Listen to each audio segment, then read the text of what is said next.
because World War III is a really bad idea. Here is your host, Michael Rivero. And aloha, America. Welcome to our show today. It's Thursday, September 29th, 2016, getting down to the end of the month here. Sure happy it's Thursday. Sure happy it's Thursday. The phone lines are open, 800-313-9443. Mike is sitting in our control room, ready to answer the calls when you call on in. I'm going to ask you to kind of hold off. We got a lot of stuff to get through today. And if you have something really urgent and important to say, call on in. But if you just want to call in to say you're doing great and everything, hold off till hour number 3 because we've got a lot of stuff to get through. Quick program note, the lovely Lady Claire will not be joining us in hour number 3 tomorrow. She's got a schedule conflict. And so it's just going to be me for the entire 3 hours, and I know that disappoints a lot of you.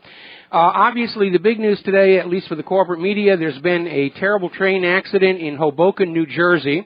At least one fatality, a little over 100 people injured.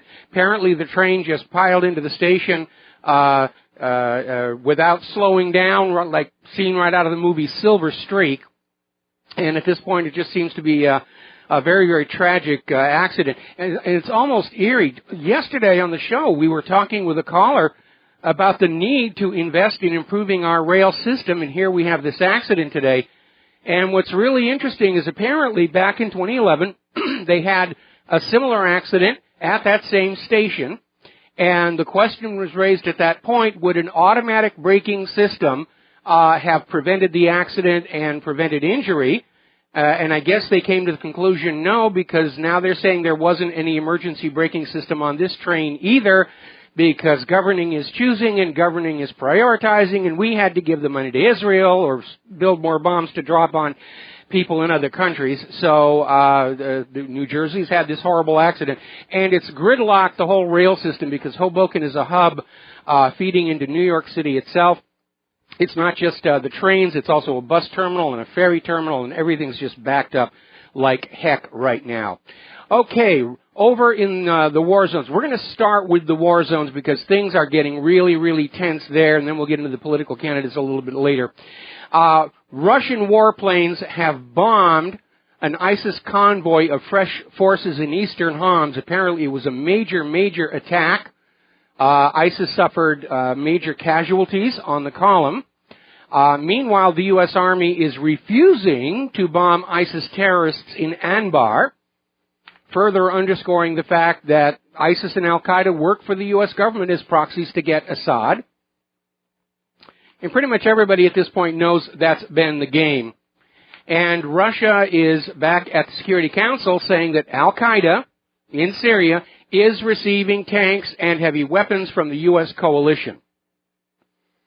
And America's plan was never to destroy ISIS.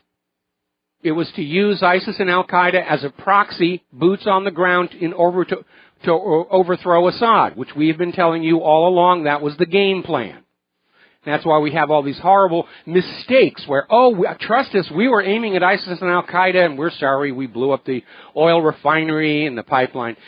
Kerry finally got out there and said, if Russia doesn't back off from Aleppo, we will sit in a corner and pout. Well, he didn't actually say that, but that's really what it came down to.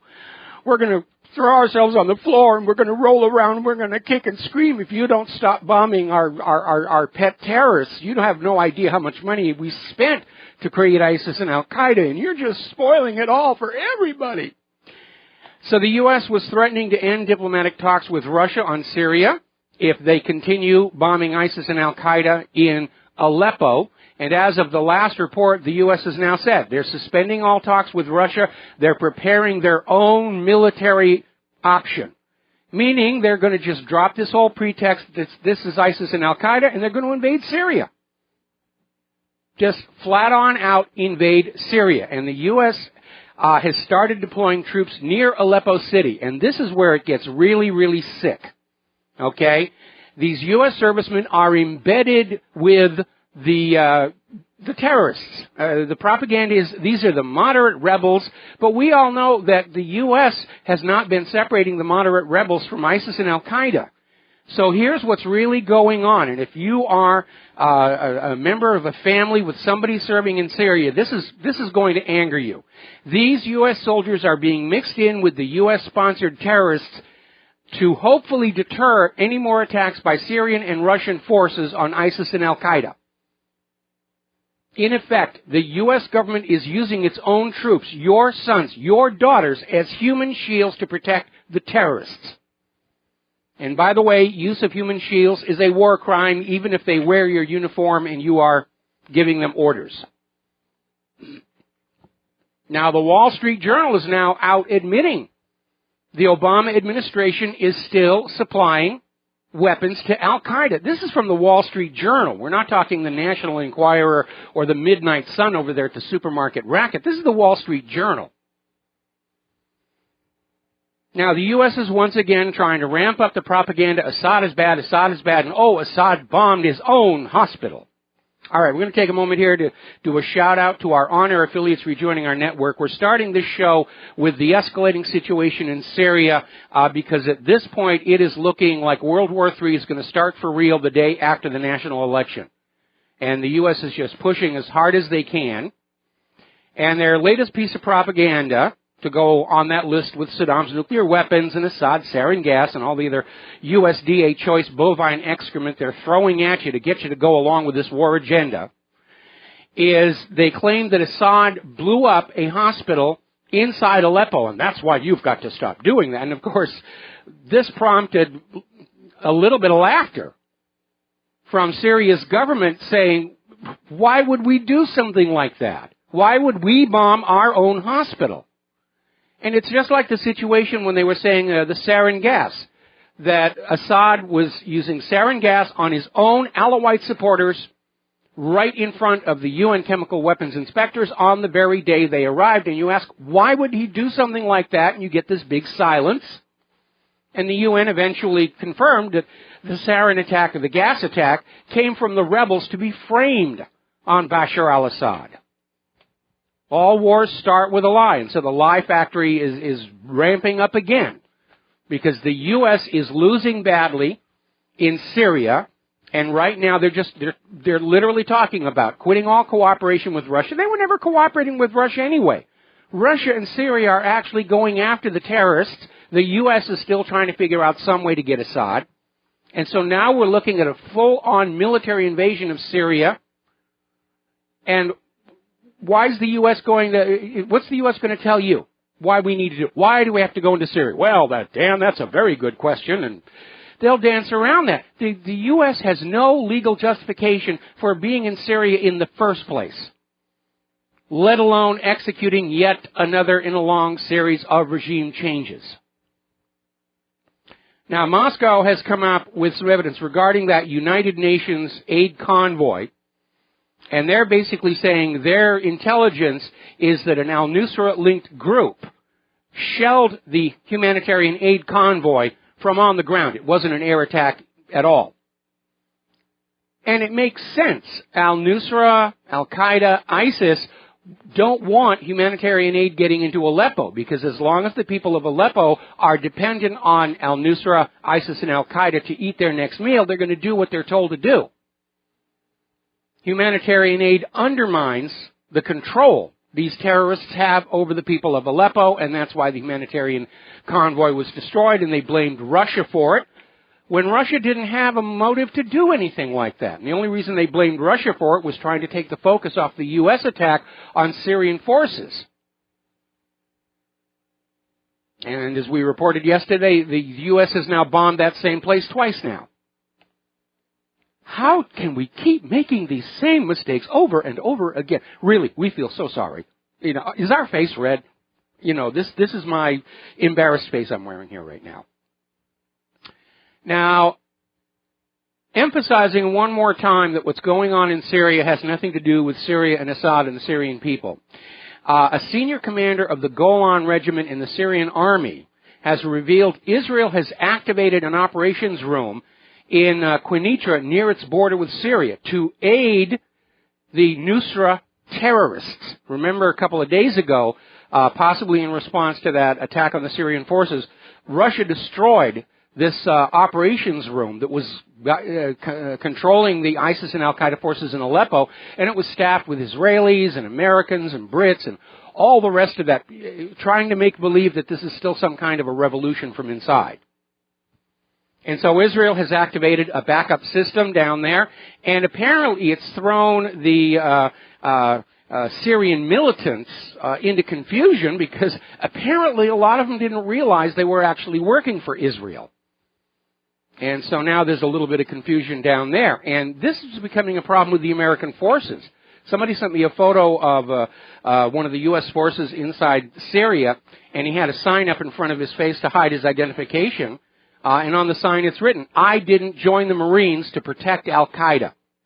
And more American forces in the region are realizing that's exactly what they're doing, especially those forces that are now being deliberately intermixed with the terrorists in the hope that this will stop Russia and Syria's bombing. Now, the Israeli army has launched a cloud of spy drones in Golan to monitor the Syrian army. So maybe they're going to try and get this new military action going by letting Israel invade Syria to try and draw Syria's forces to the south, and that will allow the U.S. to go on in and save their pet terrorists out of Aleppo. What Russia's going to do in all this, we don't know. But I think Lavrov is certainly at the end of his patience, and so is Putin. But there is progress toward ending this, kicking out all these terrorists. Apparently, reconciliation agreements have been signed with the representatives of 14 Syrian settlements, basically saying we're done with all of this nonsense about U.S.-backed terrorists. They're accepting the offer of amnesty and reconciliation from Assad. So, U.S. to suspend Syria diplomacy with Russia, prepares military options. They're going to invade.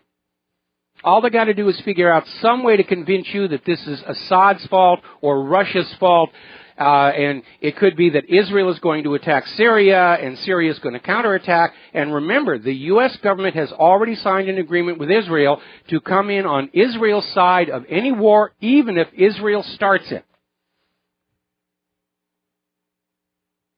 All right, let's take a phone call. Dustin in New Jersey. Aloha. Welcome to the show. What's on your mind? Yeah, Mike, I want to talk about Syria, but real quick on Hillary. I don't know if you talked about this yet, about the handoff Lester Holt did with one of the people of Hillary Clinton, some kind of envelope. Did you see the video of that? Yeah, I saw that. I saw that. And apparently... You notice how they switched off the camera real quick right at that moment? They really did. And then at the very end of the debate, one of Hillary's handlers came up to the podium and snatched those papers and took them away as fast as they could. They gave her the questions ahead of time. You know, and then she was signaling Holt with her nose scratch when Holt had to come on in and save her from the evil, mean Donald Trump. And now apparently the Hillary campaign has gone out to YouTube to demand that video be taken down. And YouTube is saying, yes, Empress, yes, Your Highnessness, we'll do whatever you want us to do. And the video is now Orwellized from YouTube. But, of course, it's already gone viral all over the net. You just can't make... I want people to think about this. At that particular moment, the camera switched. It's like 9/11 when the plane flew around the building and flew into the records room at that particular moment in time. These things don't happen by accident. This is all orchestrated, you know? I mean, it's sad. I mean, it's right in your face. Yeah, you know? it is. I mean, my God, Mike. Yeah, but you know... Mike, on Syria... Hang on a second. I have a comment here. They get away with it for the same reason that magicians get away with so many of their tricks. The audience doesn't know what to look for. They're all suffering from what's called functional fixedness, which is past experience negates objective creative thinking. And you'd be, especially if you're doing a mentalist act, you'd be amazed what you can get away with in front of that audience. And they won't see what you're doing because they don't know what they're looking at. But, of course, that is now changing, which is why so many people picked up on the nose scratch and the hanging with the envelope and the burying of the papers afterwards. It's like when you're a magician and you make a goof. And from that point on, you've lost your audience. You might as well pack up and, you know, take the final curtain because you've lost that suspension of disbelief phenomenon that magicians and clergy and politicians all rely on to do what they're doing. And don't forget about baseball players doing hand signals for the pitches they're going to pitch. Yeah, but they're supposed to do that. They're supposed to do that. Yeah. Okay. Hey, Mike, on Syria, I hate to say this because this has been dragging on too long, but I know there's a lot of people dead, but I think Russia needs to drop, I hate to say, a couple fuel air bombs in spots of Aleppo, and then this game is almost over. They need to end it now because it's going to keep dragging on. So the fuel air bombs should come sooner rather than later. The U.S. ain't going to do nothing because it's over for them. You know, like No. The indications are from what they're saying about suspending negotiations with Russia and exploring other military options. The U.S. is getting ready to do a full-on frontal invasion of Syria to get Bashar al-Assad, and to heck with what the American people or the people of the world think. Barack Obama does not want this generation's version of Vietnam as his legacy, and he doesn't care how many American kids have to die to polish his image for the history books. It's just a shame because this is the red line, Putin's red line, and they're not going to give up Syria, Mike, and we're in World War III. Yeah, I agree with you on that. I agree with you on that. We've been in it for quite some time. Yep. All right, thanks, Mike. All right, thank you. We're going to let you go, and I've got another caller waiting, but you're talking about a topic that's a little further down the list, so I'm going to ask you to be patient here. Now, remember when the feminist movement first got going and you had all this, I'm just as good as men, I'm tough, I'm going to, girl power and the rest of it. Hillary has stood that all on its head. I mean, she's out there promoting women victimhood, except, of course, for the women who were victimized by her husband. And apparently she's now complaining over how many times Donald Trump interrupted her in the debate. Oh, he's not supposed to do that. I'm a woman. You can't interrupt me.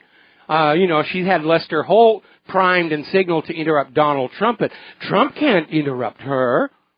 Whine, whine, whimper, whinny, tear in the eye, cry. All right. Now, Pat Caddell is out there in an interview saying that this election is definitely heading toward Armageddon, and he's saying exactly the same thing that I've been saying all along. The current establishment, the money junkies, the narcocracy, is fighting literally for its continued life.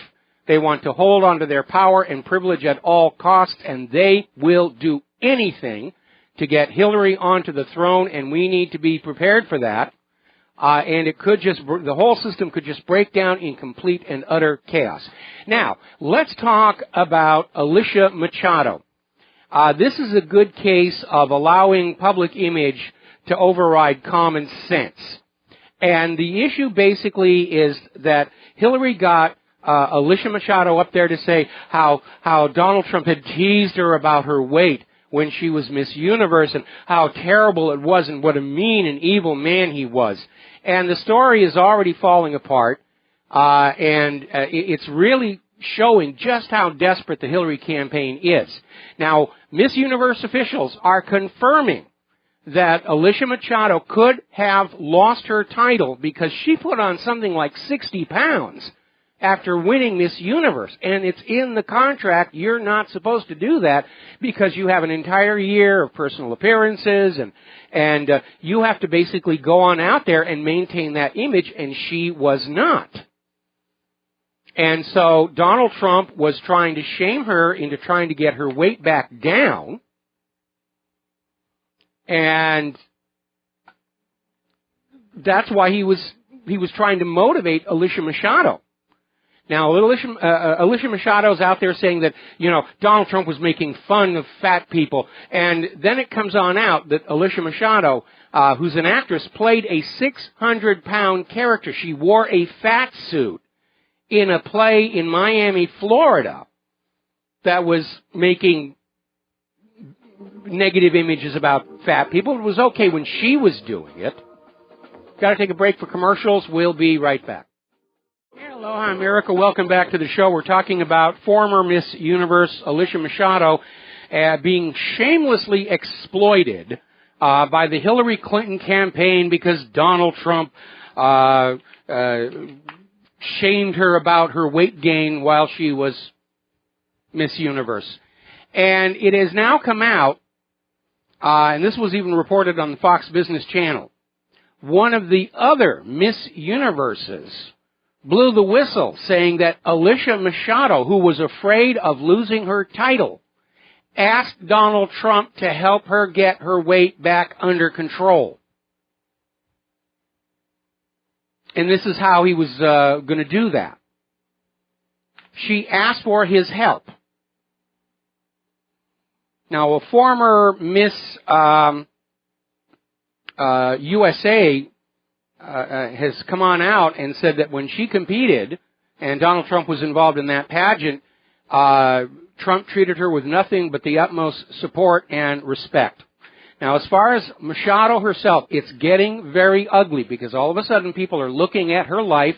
There's a lot of crime, compromise, and apparently after she was Miss Universe, she did some porn movies. And in 2005, she was on this Spanish reality TV show called La Granja. And at that time, she was engaged to Venezuelan baseball star, Philadelphia Phillies right fielder Bobby Abreu.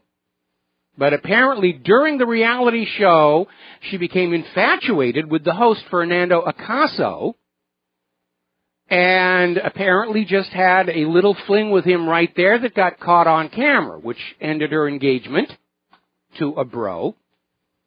And this is the best that Hillary can find to use against Donald Trump. All right, let's take a phone call. John in Phoenix, aloha. Welcome to the show. What's on your mind? I just wanted to mention there's been more casualties in the war on terrorism by suicide than there has been by enemy fire. What are your comments about that? You're absolutely right. We're losing more troops to suicide than to enemy action, and a lot of it has to do with the fact that our troops are just being handed all these antidepressants like they're M&Ms. We had a veteran who called into the show one time and just said the doctors over there are just handing them out without any control whatsoever. These things are very addictive, and we know that there is a documented link between prescription antidepressants, violent behavior, suicidal thoughts and tendencies, and poor impulse control. When you go over to ssristories.org, there's one that caught my eye about this kid who tried to commit suicide, and they got to him in time. The kid was on prescription antidepressants. When it was all over, they asked, why did you try and kill yourself? And he said, I don't know. It just popped into my head, and I couldn't stop. And by the way, when you watch those TV commercials for modern wonders of the pharmaceutical industry, and they have that really fast-talking guy at the end, they're starting to acknowledge these drugs can trigger depression and suicidal thoughts, but here, go on and buy it anyway. I think you and Claire run a perfectly good show, and I want to thank you guys for informing the people on what's really going on. Well, thank you very much for those kind words, and we're doing the best that we can. We're going to continue to do the best that we can. With this government, with this regime in power, there's no end of material for us to be talking about.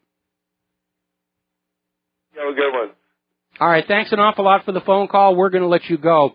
Now, Linda Tripp, we're in that last less than 40 days now to the election, and everything is starting to uncork. Everybody's talking about the October surprise, where there's all these predictions that scandals are going to surface. Linda Tripp is already out there making the rounds on the interview shows, reopening, bringing back up Vince Foster, Filegate, Travelgate, the Whitewater scandals. All of that stuff is coming back out again. And it's all current events because Hillary is running for that White House. And, of course, Donald Trump made them all current events when he came on out and said, there's something funny about all these deaths. There's something funny about what happened to Vince Foster. And Hillary's camp is getting desperate, and they're starting to resort to violence because apparently over in El Cajon near San Diego, there was a video shot showing a Black Lives Matter mob beating up a guy wearing a Trump hat. It was supposed to be a peaceful little demonstration, and we got to take a break for commercials. More about this when we come on back. And aloha, America. Welcome back to the show. We're talking about this incident that just happened in El Cajon near San Diego, California. Trump supporter was beaten up by a Black Lives Matter mob for wearing a Trump hat. Video shows the mob just swarm around him, kick him, and punch him. and oblivious to the fact that there were news cameras all over the place. There's like a dozen videos of this. Now, this is real brown shirt thugism going on out there. And the brown shirts, the brown and the brown shirts has nothing to do with race. It has to do with Adolf Hitler and how he stole the leadership of Germany. Because his brown shirt squad would go on out to political rallies. They would disrupt the rallies. They would use violence. They would attack Hitler's opponents to get Hitler into power, just the way Black Lives Matter are doing to try and get Hillary into power. Have you ever noticed how close their names are to each other? Hitler, Hillary. But I digress. Do you want this country to choose its next leader based on Nazi methodology, is the question. And I would like to remind all those police officers who were there that this attack on a person for wearing a Trump hat is a violation of Title 18, Section 594, intimidation of voters, and it's good for a year in jail. Now, over in Melbourne, Florida, there was a rally for Donald Trump. 12,000 people showed up. The video's all over the place. It was just humongous crowds. And by the way, Donald Trump won the early voting in Florida, which is like the first time that's ever happened for a GOP candidate. So let's get into the email situation, because although the corporate media is avoiding this story like the plague, there's a lot of new information coming on out. Story out of the New York Post. FBI's Hillary email probe is looking even more like a cover-up. Yes, that's exactly what it was. FBI Director James Comey was handing out immunity deals like M&Ms. He told Congress it was so he could get the laptops, but he didn't need to grant immunity to get the laptops. All he needed was a subpoena. And all the people who got the immunity deals are the ones who are right at the core of this deletion of emails. Now, in theory, that means they can't claim Fifth Amendment when they testify, but apparently two of them did, because it wasn't known they had immunity deals. And, of course, nobody's seen Brian Pagliani for a while. I think it's time to put his face on a milk carton. Now, the latest information coming from Congress probe into what is clearly an FBI whitewash. Okay, the Denver-based techs who destroyed the subpoenaed emails from Clinton's server lied to the FBI agent even after he had an immunity deal, and by the way, that is a felony. In other words, these techies had an immunity deal. They did not fear prosecution, but they still lied to the FBI. What they're afraid of is winding up dead in Fort Marcy Park. By the way, Jeff Dunham, the ventriloquist, did this marvelous video about why he doesn't do jokes about Hillary Clinton. And it's all of his very famous characters, and when they're out there talking about how scared they are of Hillary and they get blown up and poison dart and all the rest of that. It's very, very funny. I think we put it up at the front page a couple of days ago. I'll hunt that down and put it up again. Now, here's where it gets kind of interesting. There's a story out of Investment Watch blog. It's now leaked out that indictments for Hillary lying under oath are pending at the FBI. That's how it's described. They're pending. Pending on what? Probably the outcome of the election, because if Hillary steals the White House, they'll just throw those things in a shredder. If Donald Trump wins, who knows what's going to happen? They're probably still going to wind up in the shredder anyway, because behind Hillary Clinton's email server scandal lies a big, ugly, nasty secret that could destroy the entire government.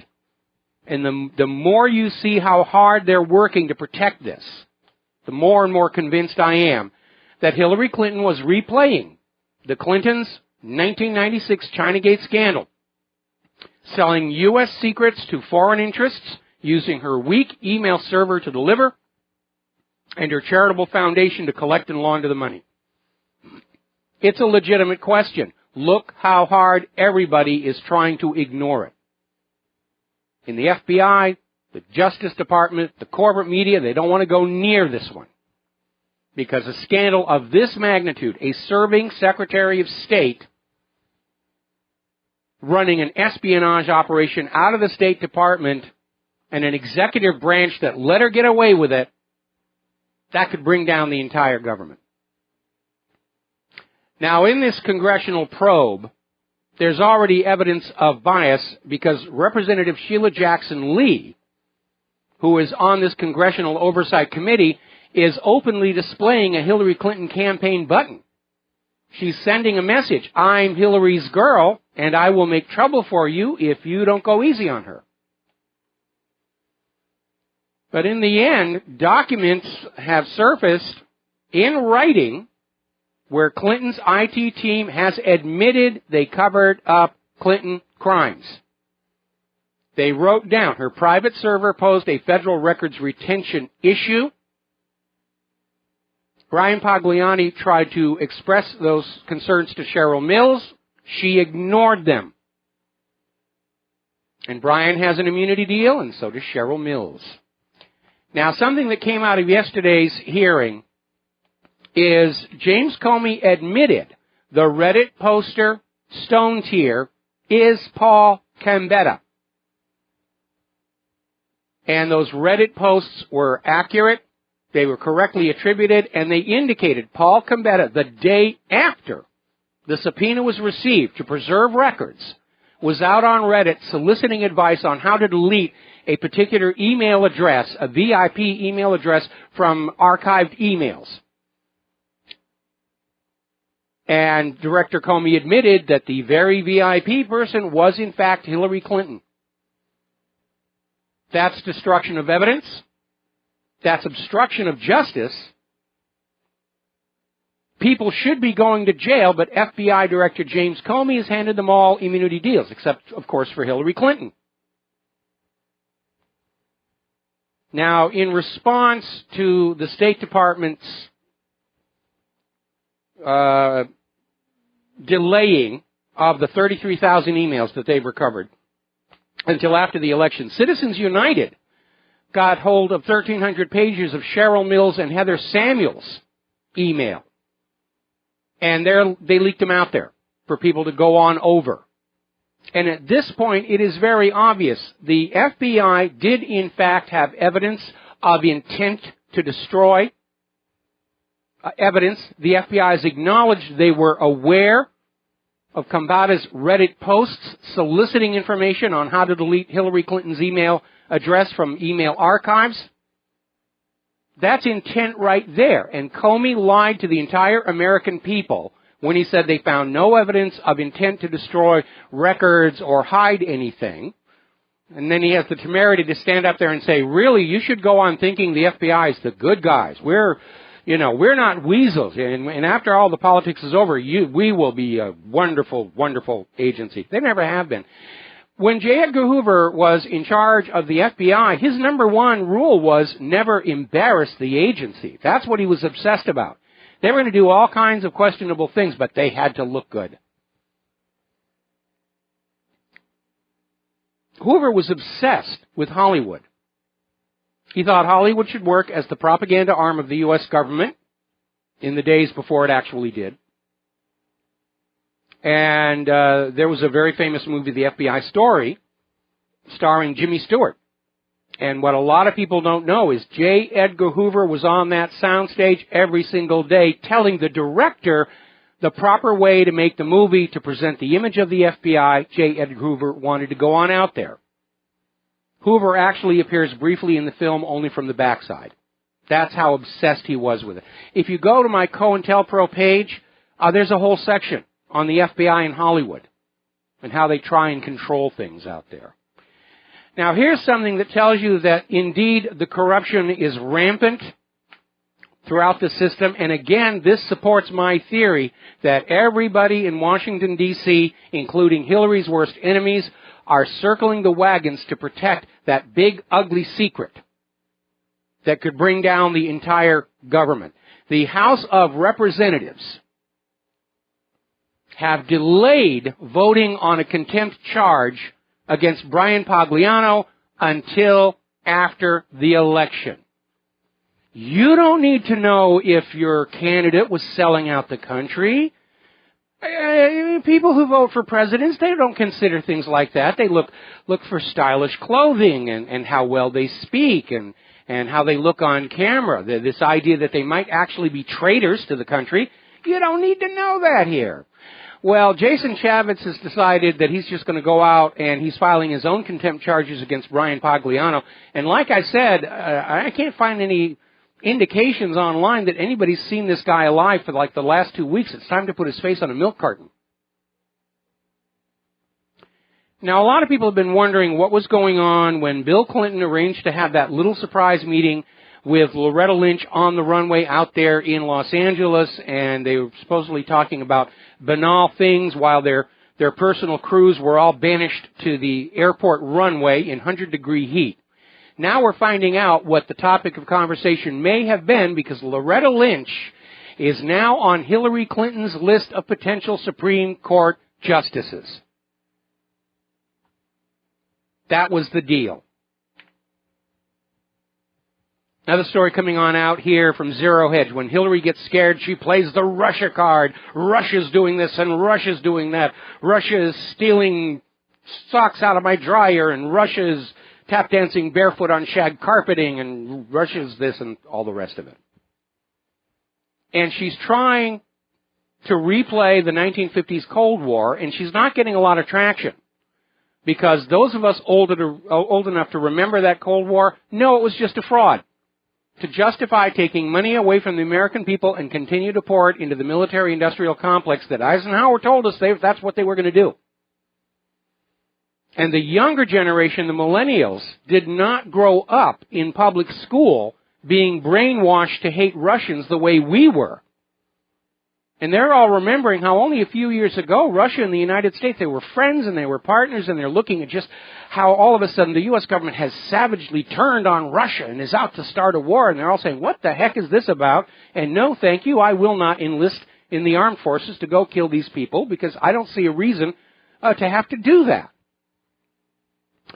Now, a lot of people have been commenting about Hillary and what she was wearing during the debate. At the end of the debate, when she was bending over, it was very clear there was some kind of little apparatus on her back, a little square box, some wires, and there were indications that she was wearing an earpiece, but it turns out it may not have been a cueing device. This is very cool. Okay, apparently last year somebody developed a device that you wear, and it's got an earpiece, and the device has motion sensors like the gyros in your smartphone, and it is able to tell when you are starting to display symptoms of Parkinson-induced clumsiness, at which point it plays a tone in your ear that is able to stop the symptoms.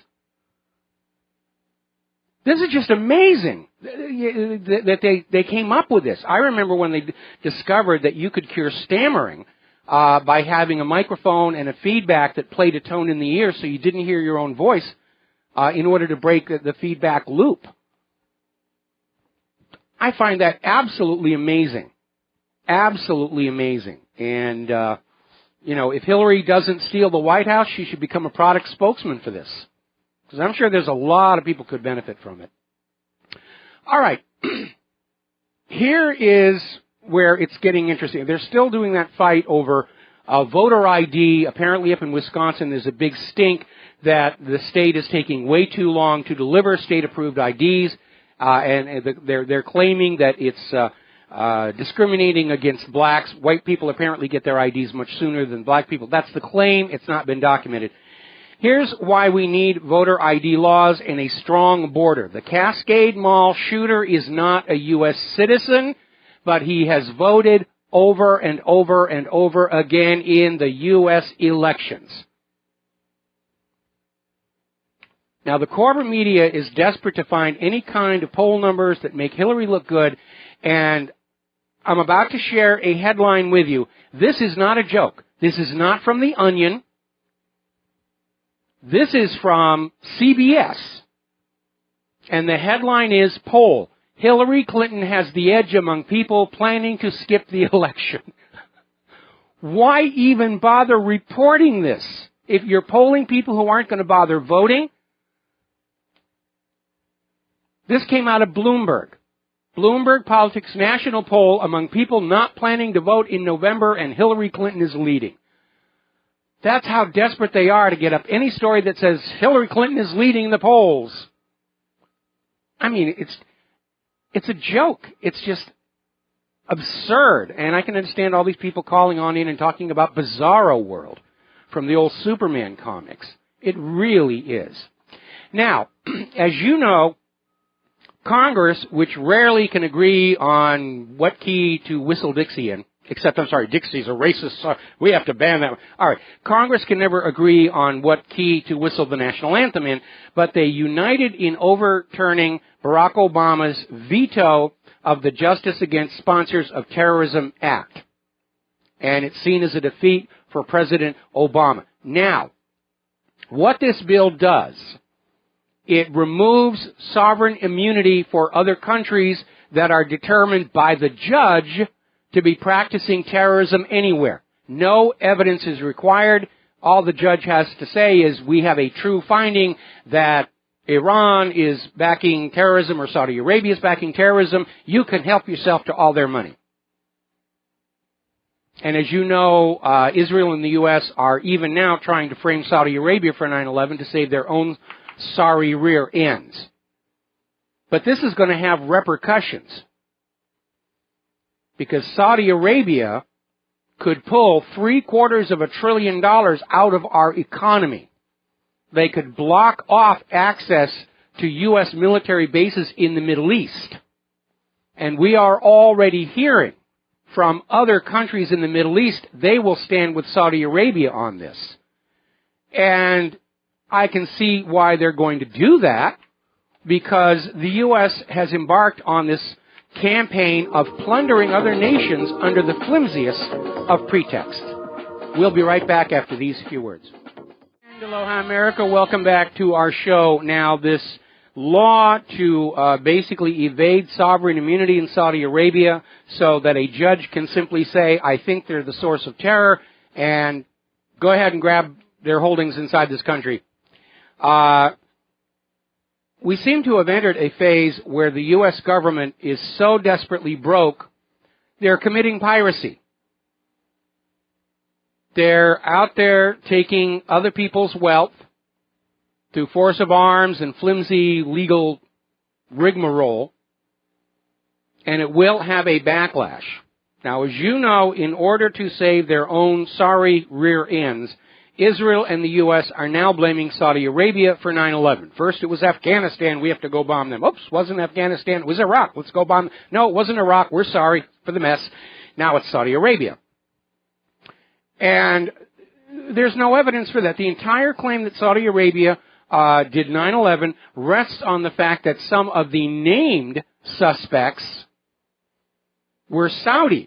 But a bunch of them turned up alive after 9/11. One of them was a pilot for the Saudi National Airlines who successfully sued the U.S. government for defamation.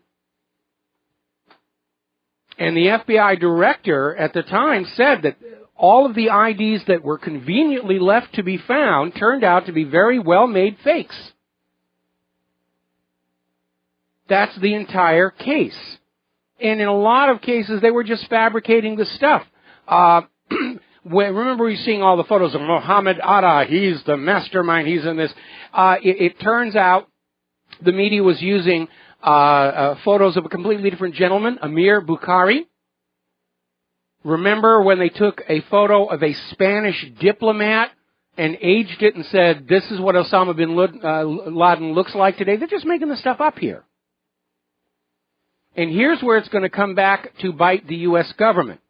Because the U.S. government has now set the precedent of suspending sovereign immunity and suing other countries for whatever they're suing them for.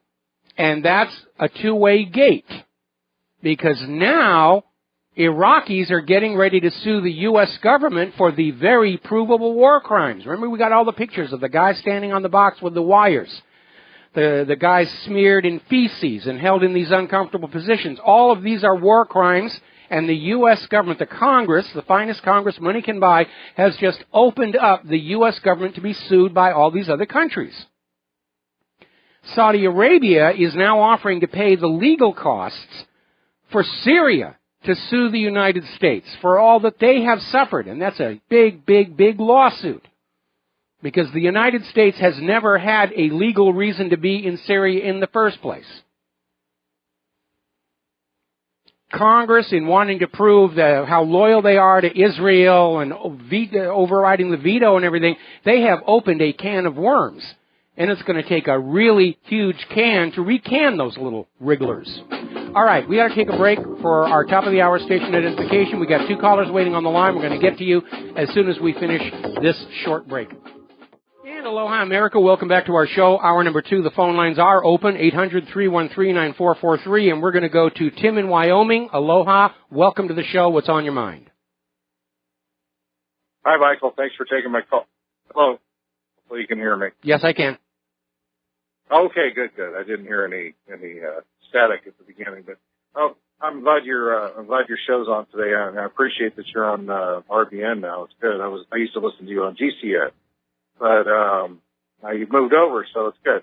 But I wanted to say about Hillary's emails when Donald Trump brought up. I mean, I think I didn't actually see the debate because I was actually busy, and I don't think I could have stomached watching it. But for the most part, the clips that I've seen of it, it seems as though, I mean, he says he was going easy on her because he didn't want to hurt Chelsea's feelings. Mm-hmm. He didn't want to lay into her like he should have. And everybody knows that the worst thing he could have done was what he did, which was to hold back. And now, I mean, he's being savage for it. And I don't mean savage, but anyway, I mean, he's being vilified for it. But she is probably the worst criminal that could ever. I mean, as everybody knows, she has murders in her background and everything else. And why would anybody even believe anything she says on stage? I think here's the thing I was going to say about the earpiece. Now, when she was on stage, now there's such a thing called a cochlear implant, which is an implantable, basically an implantable earpiece, from what I understand. Okay. Hit the wrong button. Okay, we hit the wrong button. Okay, a cochlear implant it's kind of a very fancy induction coil. You still have to have an outside component that hears the sound and converts it to an electrical signal that goes to the cochlear implant. And it's used for people who have lost their hearing.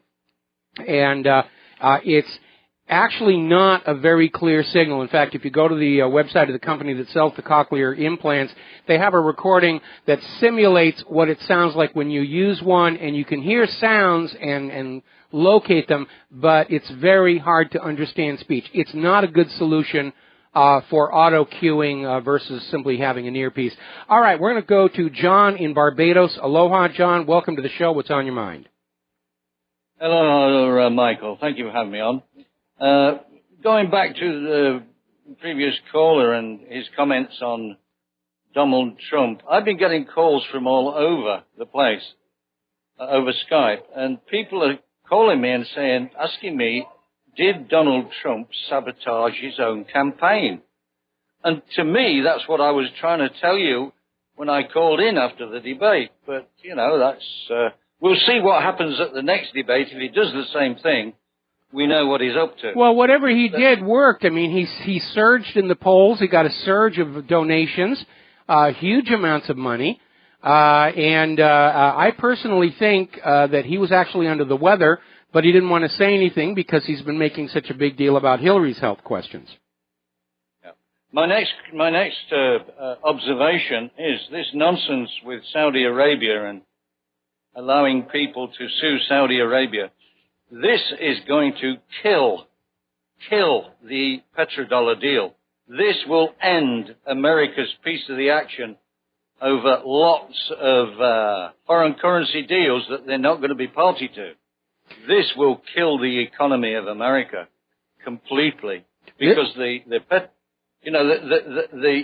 so-called reserve currency will go straight out the window, with lots of countries that are looking at this situation and saying, Why do we use American dollars?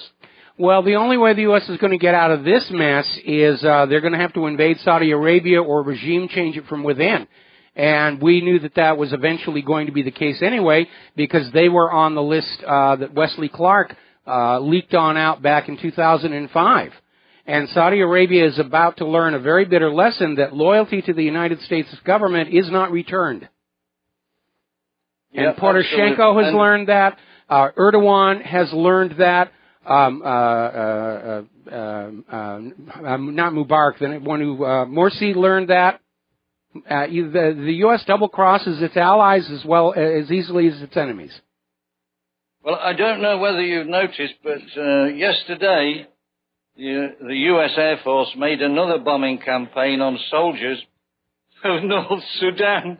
The soldiers that are fighting the separatists. I can't believe it. I thought that was Somalia. I thought that was Somalia. It was Somalia. It may have been. I may have the wrong. Somalia. Oh, all those African countries look alike to me. Yeah, same. But I find the reaction of Kerry now and what Assad and Putin's reaction to these nonsense statements coming out of Kerry, people will recognize this as the very beginning of World War III, I think, because... Well, I think we've actually been at World War III for almost 10 years. And I think future history books are going to say that this actually all started back with all these U.S. regime change and run-up. The one thing we're missing is a really big bang that sort of crystallizes that it is a world war, like the sinking of the Lusitania or Pearl Harbor. We need to take a moment here to do a shout-out to our on-air affiliates who are rejoining our network. We're taking phone calls talking about what's going on in Syria, what's going on in Iraq, Somalia. The bombs are falling everywhere. Well, as far as I can see, this false flag attempt to saddle Russia with the bombing of that aid convoy and the bombing of the Syrian army, the shooting war has already begun. It may have been, if you like, passive before, but now it's definitely active. Well, again, going back to World War II, I mean, the war was already well and truly underway long before Pearl Harbor. And history likes to oversimplify and say, certainly from the American point of view, World War II began with Pearl Harbor. But before Pearl Harbor, there had been U.S. forces involved in China, the Flying Tigers. There had been expeditionary units when World War I was gearing up before the U.S. was officially in that war. There were volunteer units from our country. Teddy Roosevelt put together what was called the Yankee Division.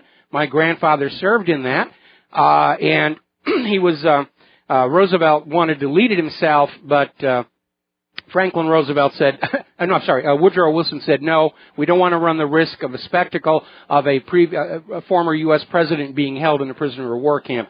And apparently Teddy Roosevelt never forgave Wilson for that. Well, looking at the financial situation worldwide, I mean, the whole world economy is in crash mode. Yes. It's slow motion crash, but it is crashing. Yes. And it looks like this nonsense with Deutsche Bank is the equivalent of the U.S. attack on those Syrian army. This is going to start a major collapse, because I hear and look and see that all the hedge funds are pulling their money. Yeah, they're already doing that because they know a bail-in is coming, and so the run on Deutsche Bank is already starting, and the contagion is already spreading. It hit the Asian markets last night. It hit our markets today, the Deutsche Bank and also Commerzbank, and especially those derivatives, those are the hole in the bow of the Titanic of the global economy. And I agree, it's already crashed here. The fact that all these banks are having to survive using fraud and corruption, that's always the last step before that final collapse. Well, and I just want to do a call out to the last caller yesterday who was thinking of getting a rope. if he gets one, send it to the DNC with a message. Yeah, well, you'll get a nice talking to from the Secret Service, so I can't second that motion. All right, listen, John, we're going to let you go here. I've got a bunch of calls to get to and more news to get on back to. So we're going to switch over to Mark in North Carolina. Aloha, welcome to the show. What's on your mind? Hey, how you doing, Mike? Doing Mike, fine. I tend to disagree with you about Saudi Arabia, okay? I think that I think they might very well have been involved. Problem is, I think they may have been working with the U.S. government and possibly even with the Israelis, because remember the what do you call them, the Israeli dancers there? You know? I don't know about the dancers, but you're absolutely right that Saudi Arabia may have been part of the network of intelligence agencies that were laundering money and information, but that's a far cry from saying Saudi Arabia is behind 9/11 itself. Again, if Saudi Arabia wants to hurt the U.S., all they got to do is ask for their money back, and it would be perfectly legal for them to do.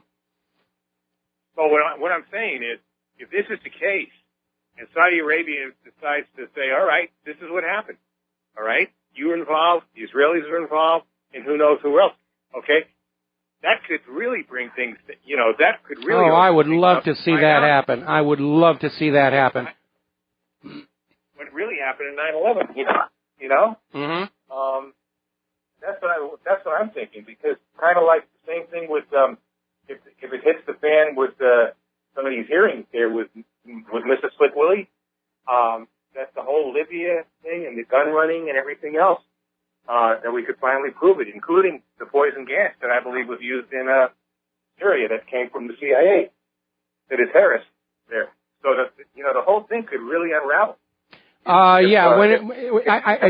Going back to the Soviet Union, when you look at that, I mean, the Soviet Union was fighting to keep all the official stories together and intact right up to the very last moment, and then it all started coming apart very, very quickly. It happened so fast. It even caught a lot of observers in the West completely by surprise when the Soviet Union collapsed. They didn't know it was coming, and it could happen just that fast here.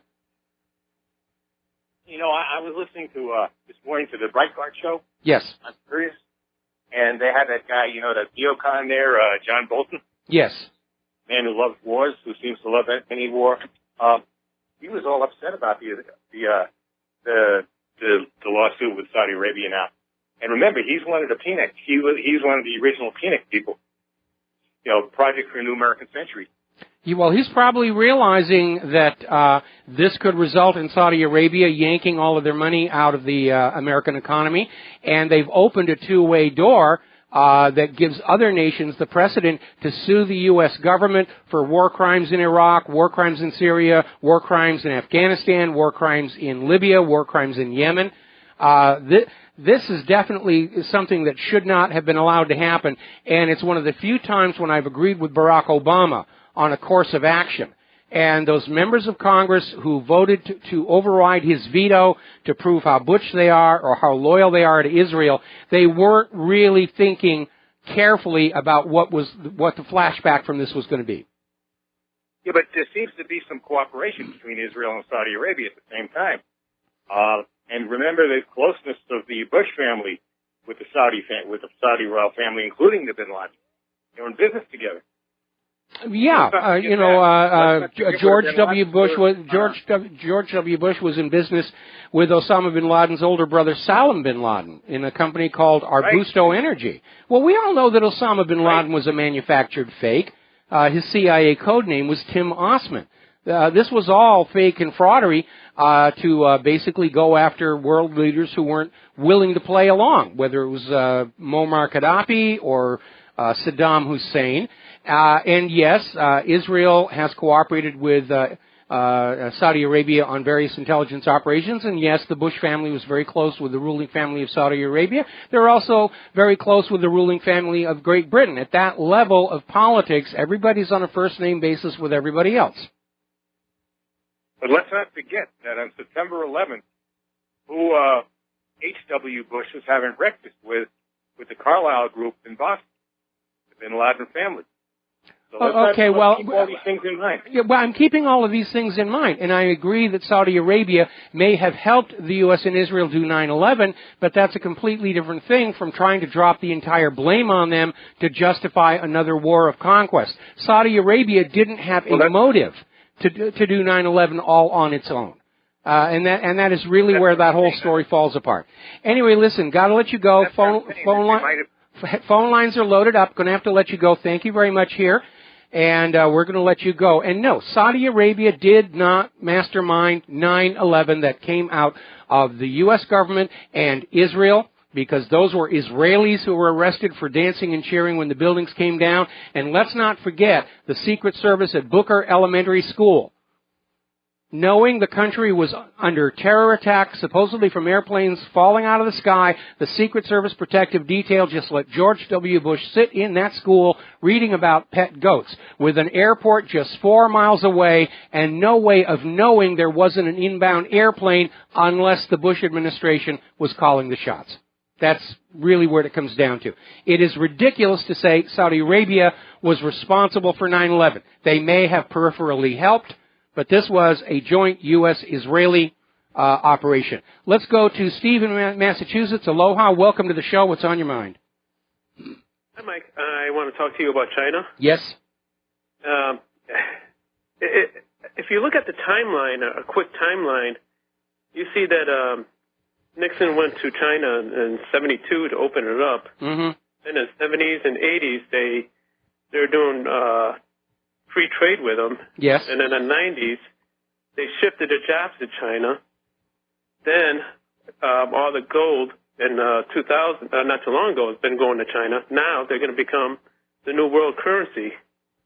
And on the flip side, you have the U.S., who detached itself from the gold in the 70s.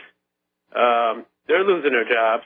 Mm-hmm. And since then, they've been running up a debt. They're spending the money like crazy and been knowing that the money is going to end. They've been taking advantage of the U.S., I think, of just making wars and using more control over the people, knowing that sooner or later it's going to come to an end.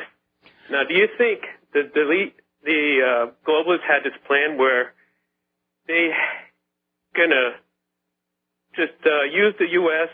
and eventually shift their money to China when everything's said and done? Well, there's no question the elites will move their wealth to wherever they think it's going to be the safest, and the U.S. is looking less and less like a good bet. And you need to understand, the U.S., even as it lost its manufacturing and it lost its agriculture, was trying to keep money in the country by setting up this little fascist guarantee that if you brought your money into the United States and you made money, you got to keep it. If you brought your money into the United States and you lost money, the taxpayers would be forced to cover those losses. That was what was behind that whole S&L bailout during George Bush's term in office. It was sending a message. Your money is safe here. America is a no-lose deal if you want to bring your money here. And the American taxpayers basically got robbed. When that whole S&L bailout thing was going on and they were saying, oh, we're having to help all these widows and fatherless families and they're just struggling. And it turned out the vast majority of these accounts that were being restituted with American tax dollars were numbered and brokered corporate investment accounts. And so we got scammed. They plundered the American people to keep the system going. Now, there is no grand master plan to all of this stuff. What we're seeing is a continuous chain of very short-sighted, let's fix the immediate problem decisions, and whatever is going to be the long-term result is the next administration's problem to worry about. Richard Nixon ended gold convertibility. He was into a corner on that one because prior governments to his had tolerated the Federal Reserve's overprinting of those notes, and so Nixon got handed an emergency crisis situation, and he didn't really have a choice other than to end gold convertibility.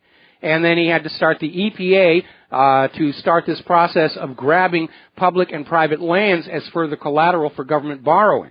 So it's not like he sat down one day and said, let's figure out how we're going to screw the economy. It was already kind of screwed when he got it. And all those other decisions you talk about, it's politicians who are thinking no further than 2, 4 or 8 years into the future saying, let's just make it look good now for the next election, and whatever happens 10 to 20 years down the road, I don't care about. It's not my problem to deal with. And that kind of short-sightedness is why we went from bad decision to bad decision to bad decision to bad decision. Anyway, listen, Steve, we got to take a break for commercials. Thank you very much for the phone call. More phone calls when we come back. And aloha, America. Welcome back to our show. We're going to go right back to the phones. Ron O'Donnell, aloha. Welcome to the show. What's on your mind today? Well, hello, Mike. Can you hear me? I can hear you just fine. Oh, wonderful. Mike, I'm running for California State Senate District 23 out here in California. Mm-hmm. I listen to your show every day. I love you. I even put that on my site. And it's only because you're exposing the truth. And for the listeners out there, I fact-check you all the time. I don't let you get by with anything. And you're right on. And the problem is California doesn't know who you are. They don't know about your show. And I want to spread the word is why I'm calling you. Well, I appreciate that, but the word is getting on out, and we've got a very, very large audience.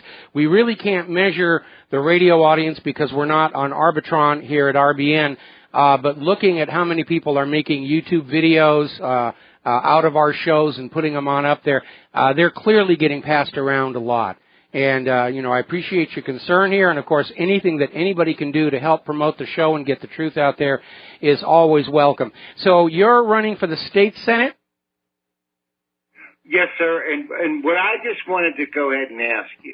Yes. Because, your screener said, well, what do you want to ask him? You have a question? I said, certainly I do.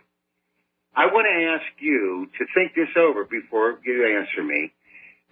If you've noticed, neither candidate, Republican or Democrat, and I'm a Democrat, by the way, so you know. I'm not voting for Hillary, okay? I'm voting for Trump, which has caused some controversy here. It may get my butt thrown out of the Democratic Party, but I don't care. It's too late now anyway. But I already, announced that. But here's the question.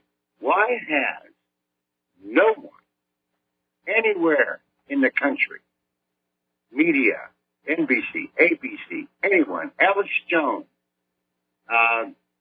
Savage, you, Rivero, why has not anyone mentioned that over 24 million Americans have been evicted from their homes due to the illegal foreclosure scam perpetrated by the banks in the last 8 years?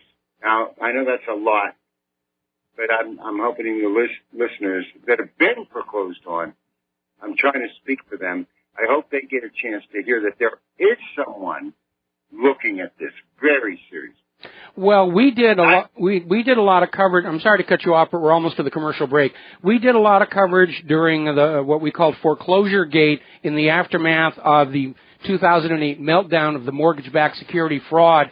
And as you can tell, we have an advertiser right now that's helping people deal with fraudulent foreclosures, and it is a major problem.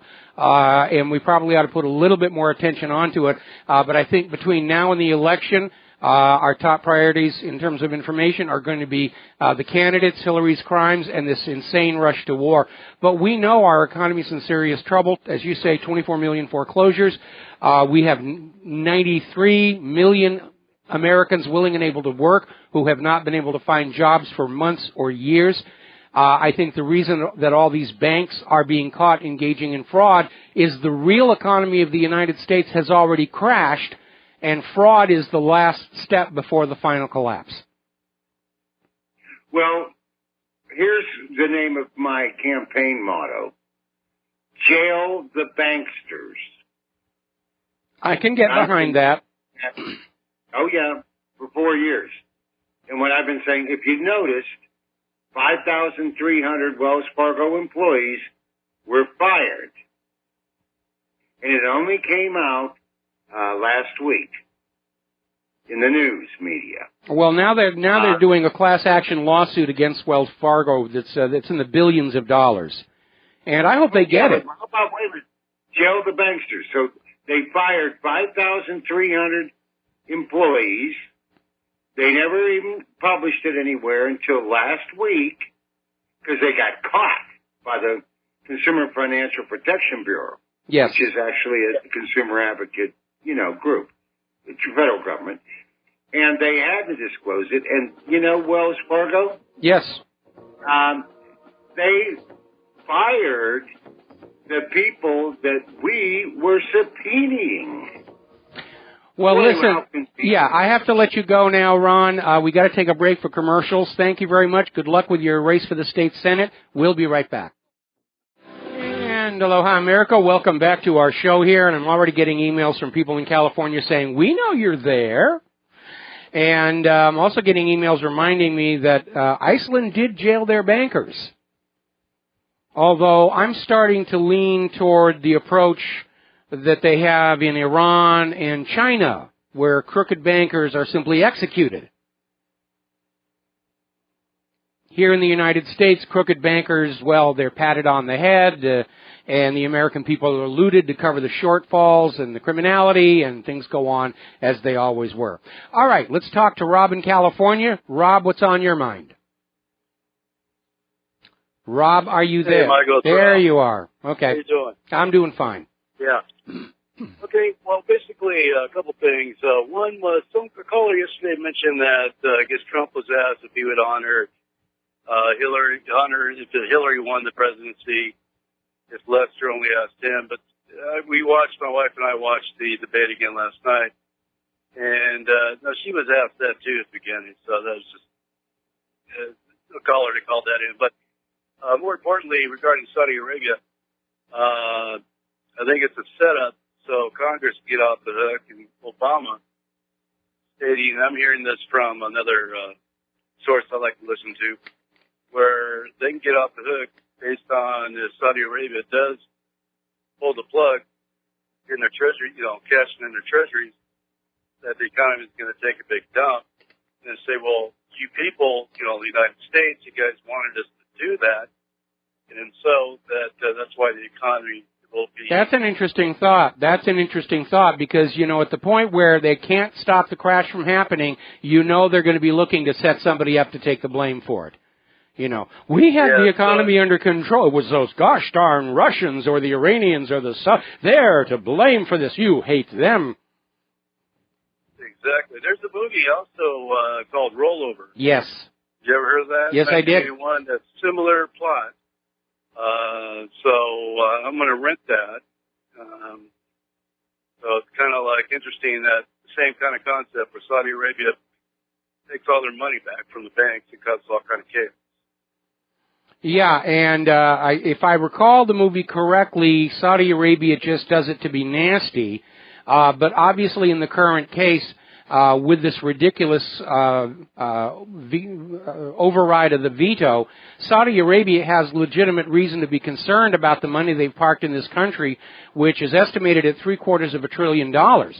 And they understand the U.S. government has been out there using flimsy legal excuses to plunder money away from other countries. They've already tried to do it with Iran. Now they're doing it with Saudi Arabia. And we literally have a U.S. government which is out there saying, you will send all of your money to us to save our banks, and we don't care what devastation it brings to your country. Yeah, it sounds right. So I just wanted to bring that up, Mike. Appreciate your show. All right, thank you very much here, and we're going to switch over here to John in Texas. Aloha. Welcome to the show. What's on your mind? Hey, what's going on? Okay. I hope you're having a good one. Yeah, I'm having a good one there. We had a momentary glitch in the phone line. What's going on? Yes, I wanted to say, okay, between the two choices we have for president, we have two scenarios here. We already know what Hillary's scenario is. It's going to be World War III and nuclear war with Russia. We know that, right? Yes. But she's also on board with the anti-humanist, thinking that there's too many people in the world and, somehow we need to get rid of them. Well, like I said, anytime I talk to somebody about population reduction, I say, look, there's a tall building. If you want to solve the problem, do your part and just, hop off the top, hit a banker on the way down. Exactly. And then we have Trump, which Trump, you could say he could be like a banker, but not in the sense of he wants to kill us in the sense that the bankers are today. He wants to reboot the system. Real bankers don't kill their sheep. They don't kill their flock. They skin them, but they don't kill them. And what we're looking at with the scenario is probably like a Japan-style economy where, you work 100 hours a week is common, and you work till you're 75 with no pension, because the pensions, I think the reason the police have a big problem right now with people getting out early to get their pensions, because I think only 25% of them are actually funded. Well, that's because of the mortgage-backed security fraud back in 2008. Wall Street's ratings agencies rated those mortgage bundles as AAA, and that made it legal for pension funds to invest in them. And that's basically where all the pension funds went. Now, I want to go back to your analogy about skinning the sheep but not killing it. Until you reach a point where you're so hungry you're going to go ahead and eat your sheep or your seed stock and not worry about next year. And that was a very common disaster that would hit the early pioneers, where you would harvest your food in the fall and you would preserve as much as you could, and you would set aside seeds for planting next spring. But if the winter was exceptionally long and hard and you were running out of food, you'd wind up eating the seeds you had originally saved for planting, and that's kind of where our banks are right now. But you don't think Trump, if he became president, you don't think he would want to?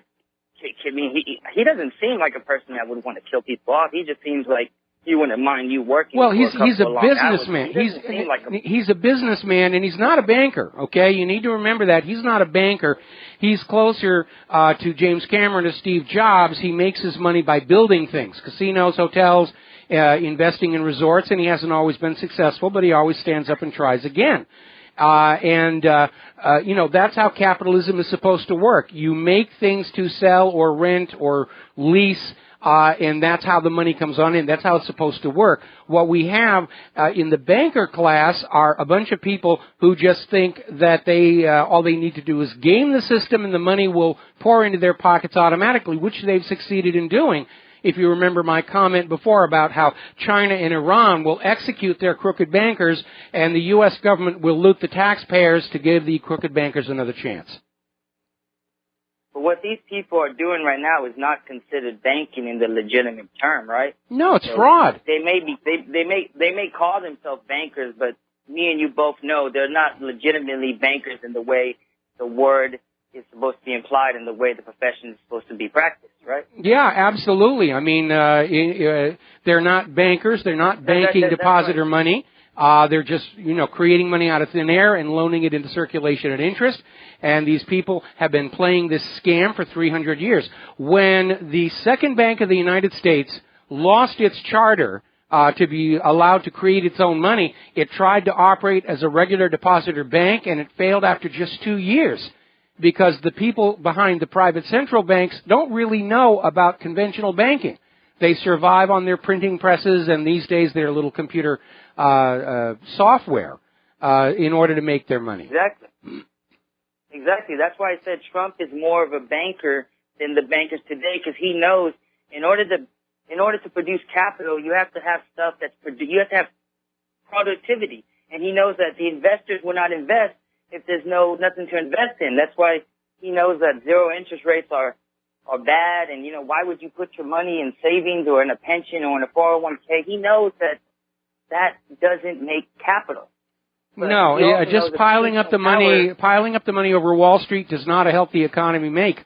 And like I said before, I think the fact that we're seeing so much fraud going on with Wells Fargo and Deutsche Bank and all these others is because the real functioning economy of the United States of America, working Americans making decent wages and salaries, powering housing, powering retail, powering the consumer economy, that's already shut down. And fraud is the last step before the final collapse. Anyway, John, got to let you go. Got a bunch of callers waiting online here. And we're going to switch to Bernard in Vancouver. Aloha. Welcome to the show. What's on your mind? Yeah, hi, Michael. I had something I wanted to run by you, something kind of mind-boggling about the timing involving the Vincent Foster case.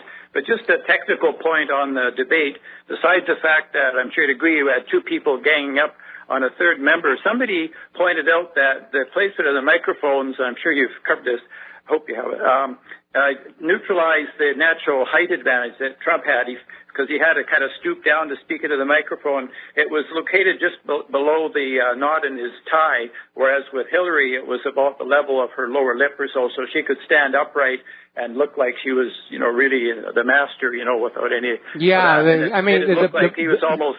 The podiums weren't even the same size. They gave Hillary a different size podium. Yeah, every little dirty trick that they can think of. If there's a way to cheat, Hillary Clinton is doing it. Yeah, for sure. Now, on that Vince Foster, I couldn't believe this, but I would be early in the first Clinton's, after the inauguration, ordering the firing of I think his name was Sessions. He's the director of the FBI, and he's to be out of his office by the end of the day. So what happened is, the next day, what shows up? Oh, a body. Vincent Foster's body shows up in the park. So yes. The FBI is in disarray, and that would have been normally their jurisdiction. So you have these guys in the park who weren't exactly Lieutenant Kojaks for investigating homicides. No, yeah, we noticed the timing on that. Yes, the way that the FBI leadership was changed, coincident with the murder of Vince Foster, in order to give the park police time to get on in there and basically act like it was their jurisdiction, even though technically it was not. Right. Oh, I just thought I'd like to hear that, hear your comments. Thank you. Okay, well, thank you very much for the phone call. We're going to switch over to Mateus in Canada. Aloha, welcome to the show. What's on your mind? Hey, Michael. After the debate, I wasn't sure if he was being as strong as he could have, if there was any chance he was giving something away. But I realize now that it was just a combination of Hillary cheating and he didn't do rehearsals, which resulted in him not having as strong of a show as he could.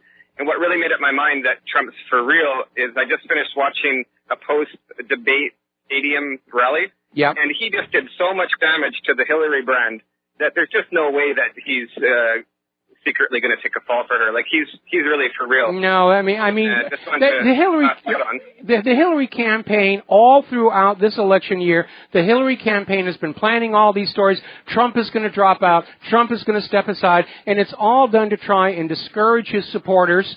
And get them to stop writing checks and get them to stop volunteering and get them to stop showing up at the rallies. And they've been making that claim that Trump was going to step out or he's secretly on Hillary's side. They've been making that all year long. And it's a sign of their desperation that they're still out there trying to plant that one. I think Donald Trump was ill for that first debate. Or maybe somebody, dumped something in his coffee that morning. But he didn't look to me like he felt very well. But he's not going to say anything because he's been making a big issue of Hillary's health questions. And he had to maintain that point of difference. I'm healthy, she's not. But again, looking at the video of his rally today, yeah, he was definitely back to his proper form.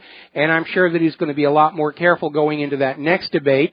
And we may actually see these things build in intensity. But as bad as Donald Trump may have done in the eyes of some people, on Monday, his poll numbers have gone up. He's had a surge of donations come on in.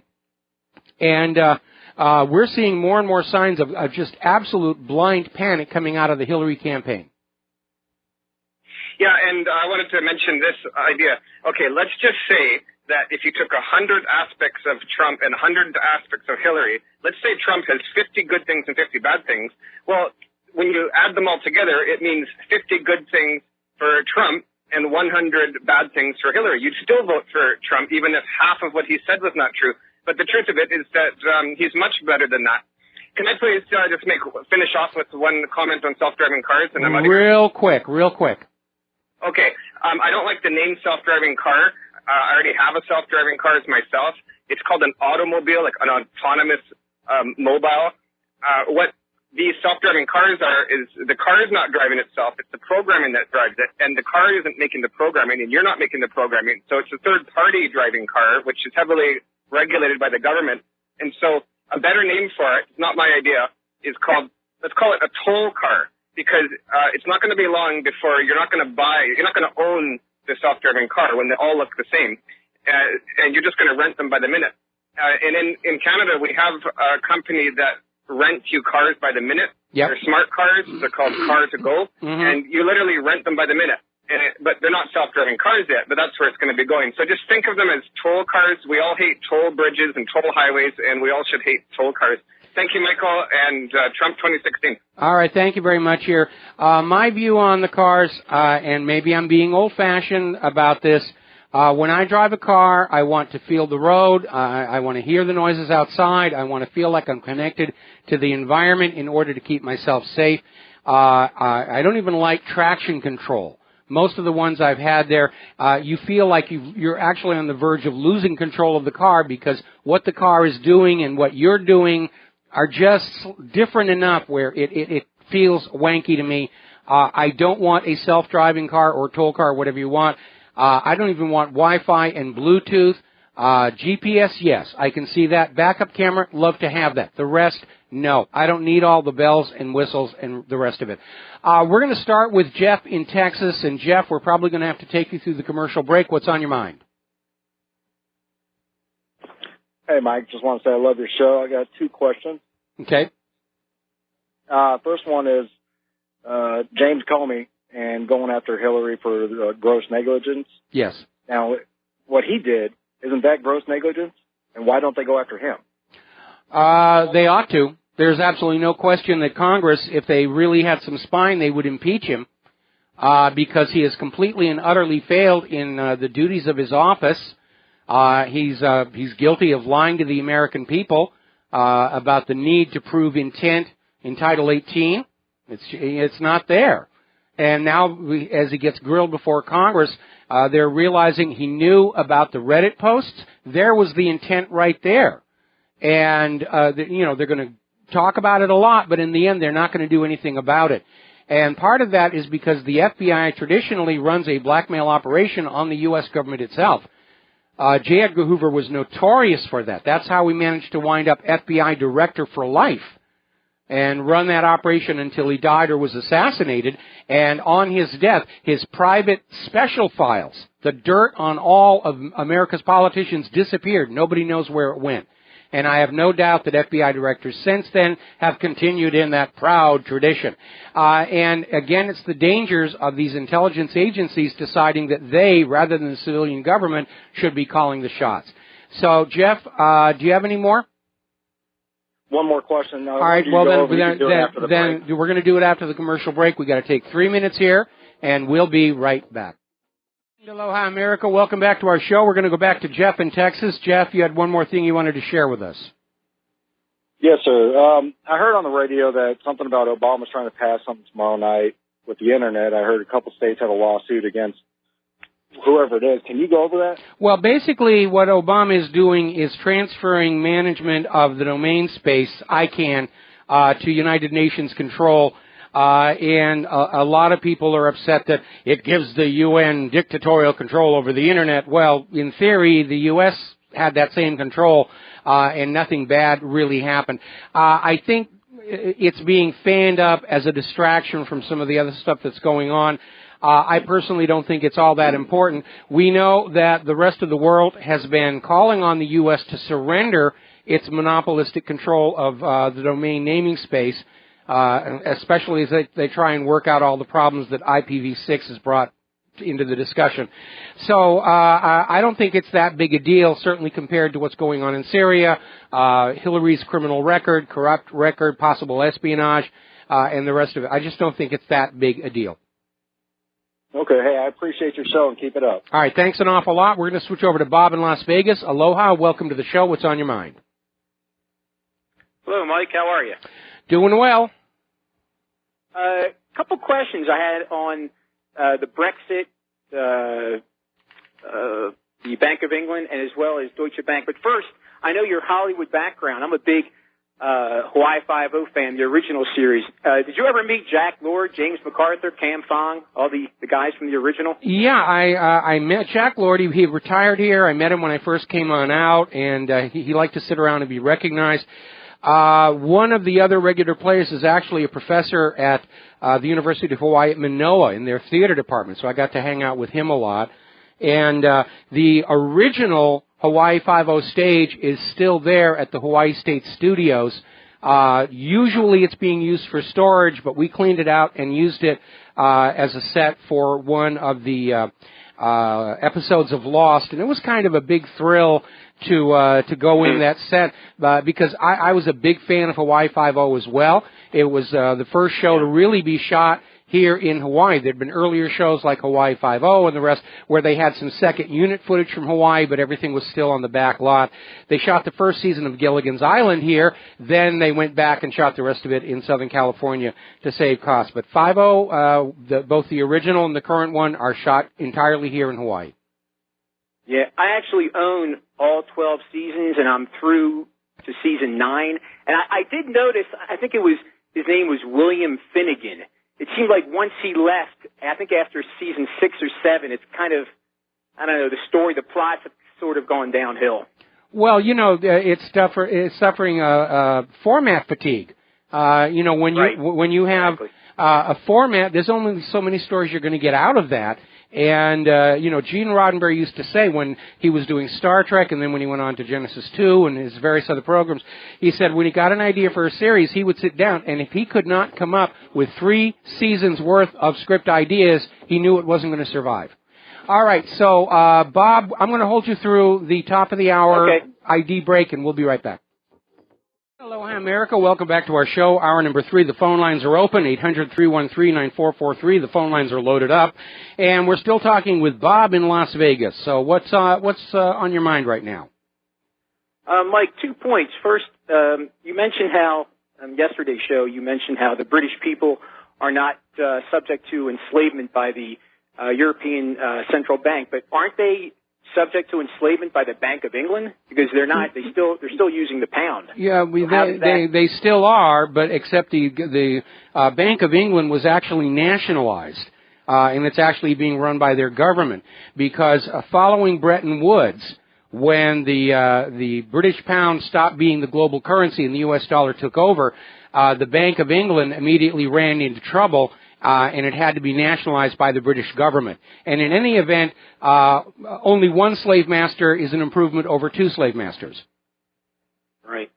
And then on the Deutsche Bank, I haven't seen any stories about heavy bank withdrawals or bank runs. And you would think in the state that the bank is in, most depositors would want to get their money out of that bank. No, there are stories already. The hedge funds are pulling their surplus cash out of Deutsche Bank because if there's going to be a bail-in, it's going to affect the largest depositors first.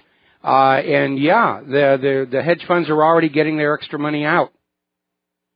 But do U.S. depositors here in U.S. banks, do U.S. banks have a lot of exposure to Deutsche Bank? Is there something that we should worry about? Yes, they do. Yes, you should worry about it because of the derivatives exposure, because many of those derivatives were sold by Wall Street companies, and they could collapse from it the way that AIG collapsed during the mortgage-backed security meltdown.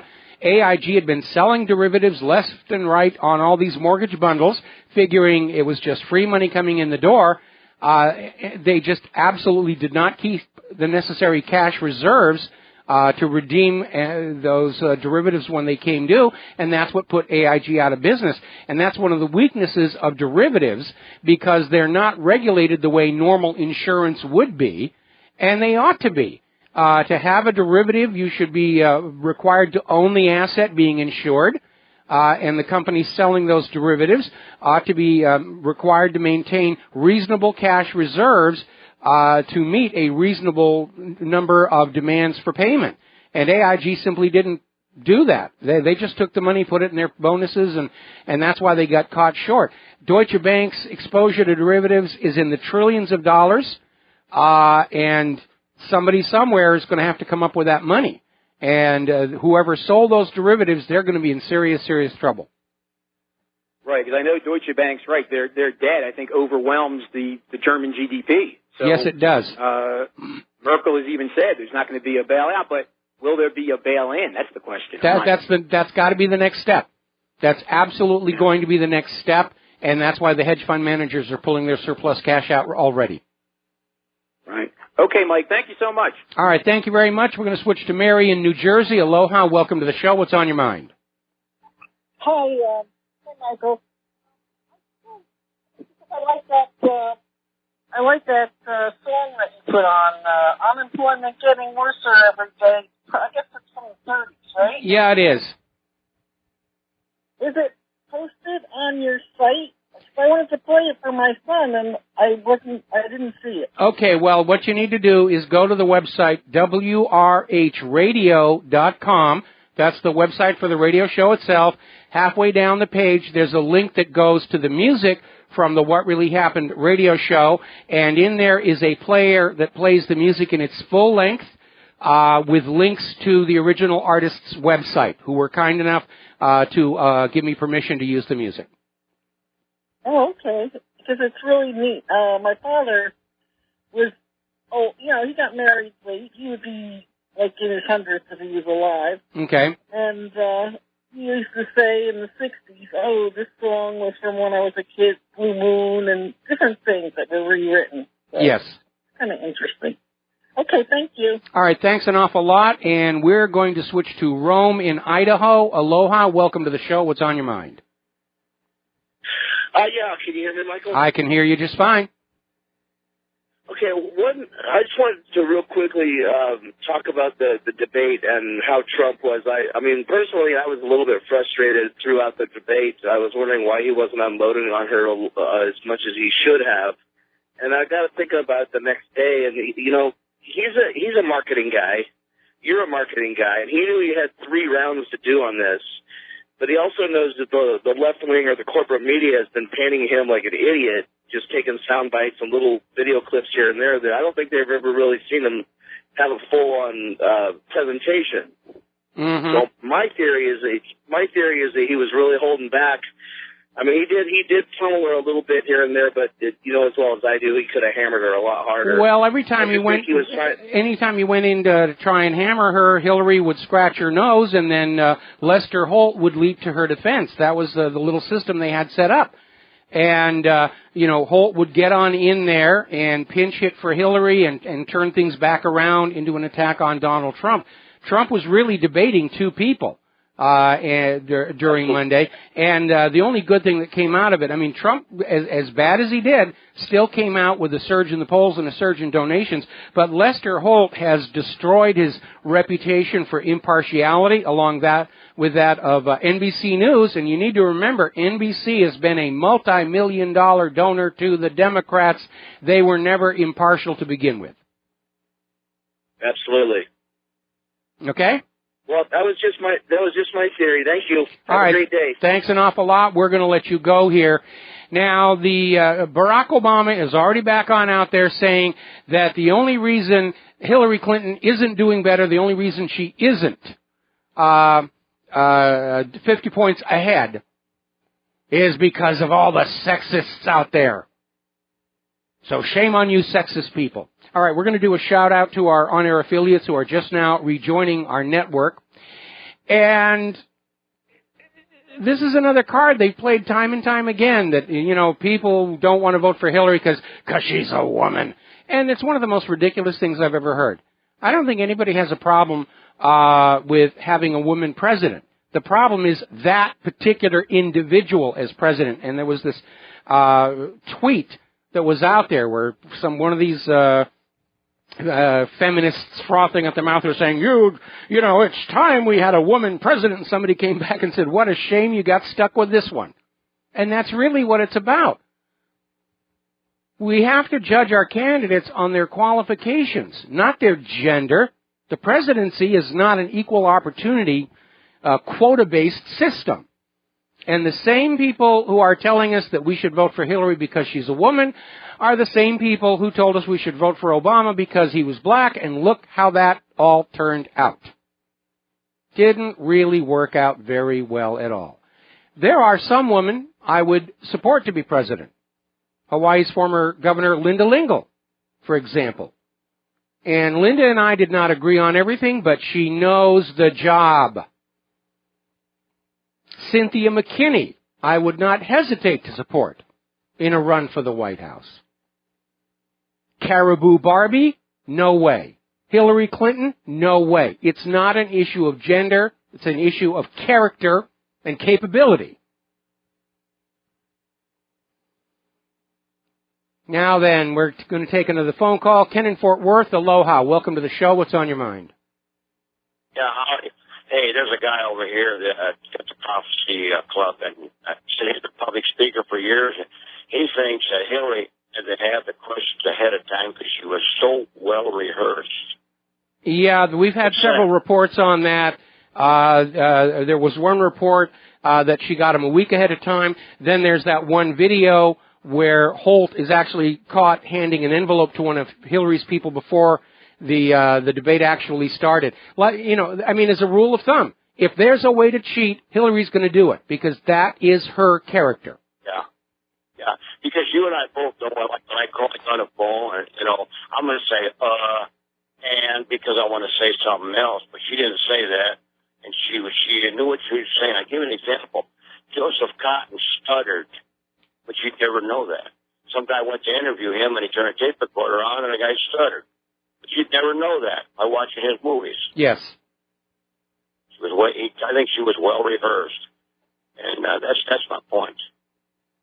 Okay, well, anything else? Yep, that's fine. Okay. Okay, thanks an awful lot. We had a kind of a rough connection there, and we're going to switch over to Kyle in Texas. Aloha. Welcome to the show. What's on your mind? Yeah, Michael, just wondering what's your understanding of the Wells Fargo situation? And I do have a little bit of money with them. Would you suggest people having money with them? Well, you're all going to have to decide that for yourself here, but here's the situation. Wells Fargo put pressure on their employees to go to some of their wealthier customers who weren't going to notice this and create new accounts for trading and various other things in their name without permission, and then charge these people for these accounts that in many cases they didn't know about. In some cases they were churning money and equities through these accounts and charging fees and so forth. And it generated a huge amount of money for Wells Fargo. Then they got caught doing it. They fired these 5,300 employees who'd all been doing this.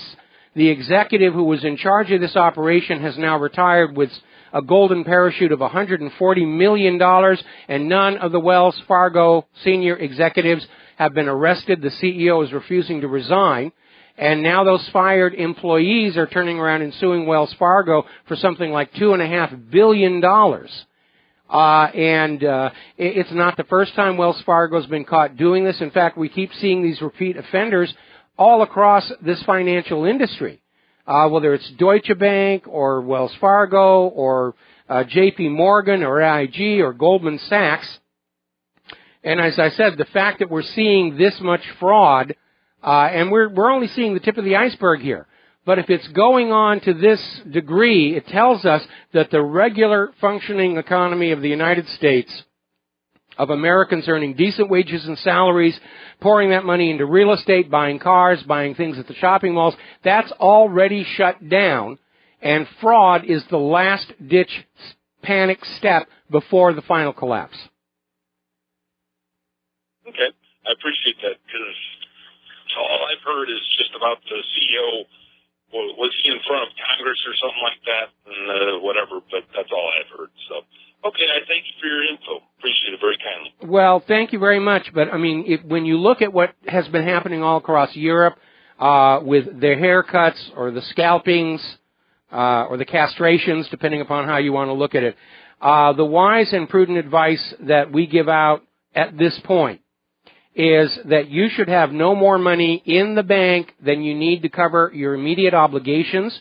You should have the rest in your home, under your control, buried in the mayonnaise jar out by the pineapple plantation, some of it in cash, some of it in physical silver and gold. Because we're hearing the ticking. We're hearing the ticking of that bomb. They can't keep this fraud up much longer. I mean, and, you know, they had to do desperation steps to try and keep the stock market here in the U.S. from falling any further than it did. But we're seeing the signs. It's coming apart at the seams.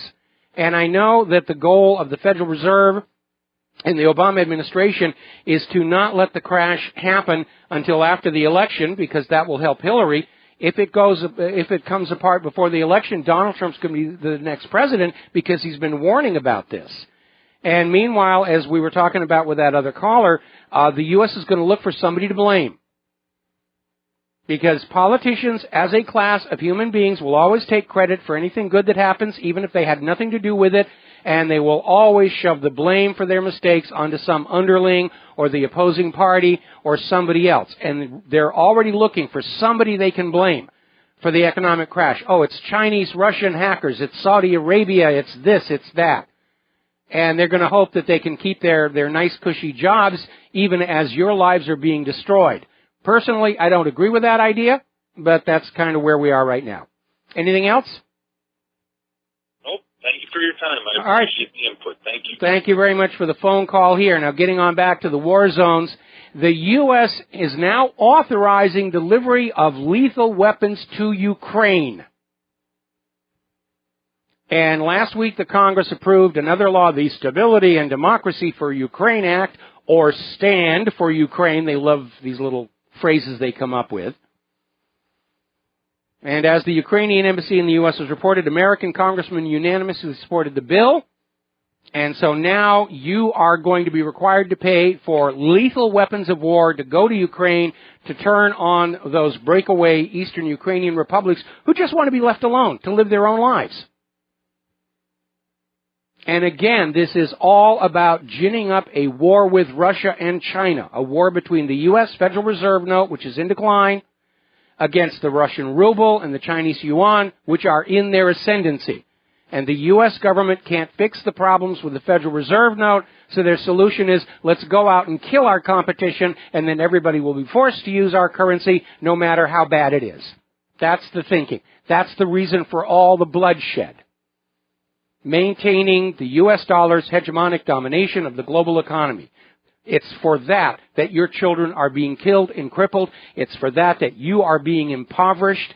It's for that all of your tax money is being sent to make weapons of war and fund Israel, while our streets and bridges and rail systems are rotting into obsolescence.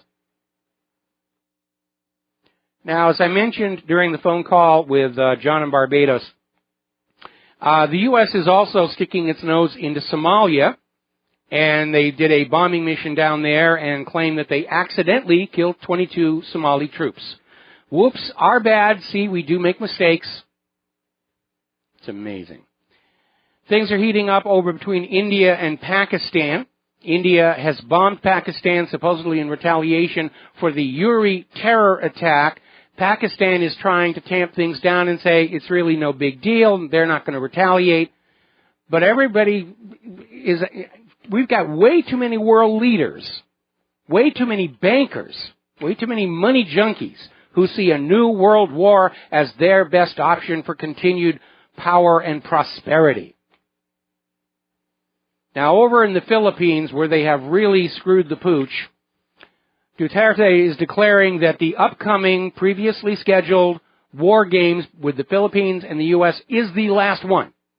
There will be no more. The Philippines is already pivoting to China and Russia and forming alliances with them, which means the U.S. government has lost their excuse to stick their nose into the South China Sea, which they were doing supposedly on behalf of the Philippines. And then Obama just cratered it by going on in and daring to tell the Philippines how to deal with drug criminals in their country. And it was complicated when the EU went in there and said, no, you can't just shoot the drug criminals. You have to treat them kindly and nicely and gently, which is sort of making everybody scratch their heads and saying, just how many of these world leaders in the U.S. and the EU are tangled up in this illegal drug trade? Is it all of them? We know that this has been a problem. Down in Colombia, they actually put their president on trial for being a drug lord. All right, we're going to take another phone call. Pat in Fort Worth. Aloha, welcome to the show. What's on your mind? Hi, I'd like to throw something else into the mix there. There was a prophecy over here in Irving, and people were at a ball game, and eagles came down, a green eagle came down and did a lot of damage, and people didn't notice. and a red eagle came down, did a lot of bloodshed, and people didn't notice. And a blue eagle came down, and God told the prophet to stop that eagle. And nobody, the Bible says, let him have a dream tell it. Nobody in the church understood what it meant. After about a week, he asked God, and he said, the green eagle is judgment on America's economy for lying, cheating, and stealing. And the red eagle is judgment on America for abortion, euthanasia, gang rape, murder, which I didn't know what. Got to wrap it up. 15 seconds. Okay, and the blue eagle, you're to stop the blue eagle. So his specialty was throwing out the devil, called deliverance. All right, well, thank you. Thank you for that input there, but we're going to have to let you go and take a break for commercials, and we'll be right back. Aloha, America. Welcome back to our show, and we're talking about the economy right now. Jim Willie is out in a recent video interview that Deutsche Bank is on the verge of what could be a $1 trillion collapse. Now, Merkel has already said there will be no bailout from the German government. They don't have it.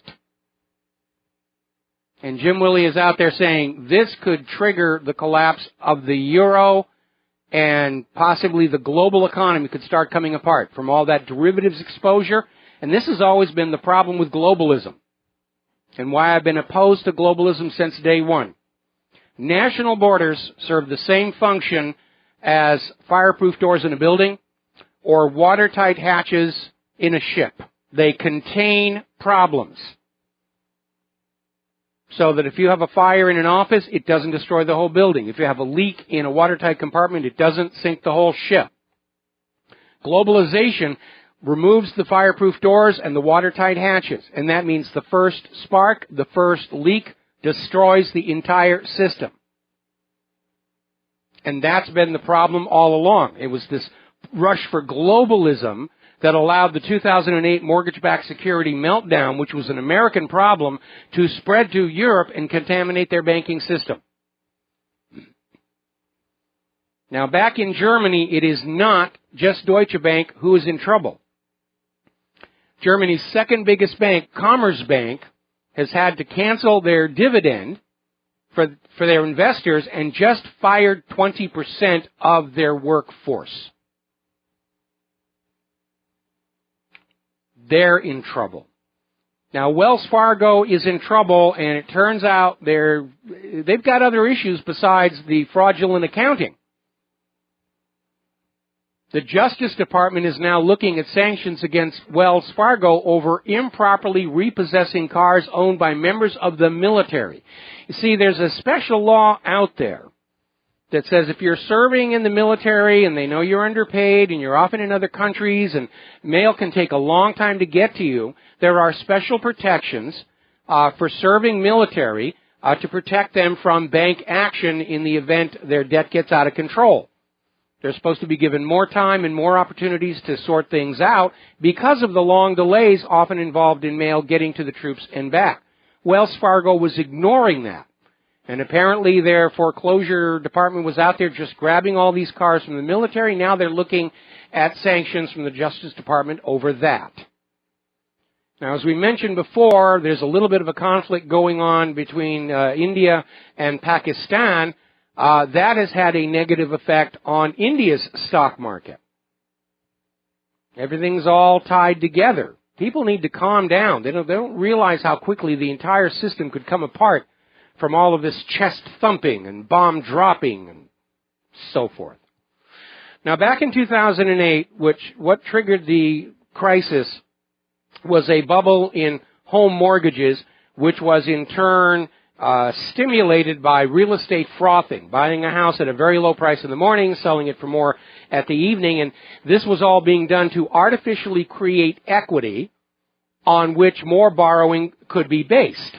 But it was all a phantom illusion. It was a gigantic bubble. The big problem now, and there are many of them, there's a student loan bubble, there's an auto loan bubble, subprime auto loans, they haven't learned anything.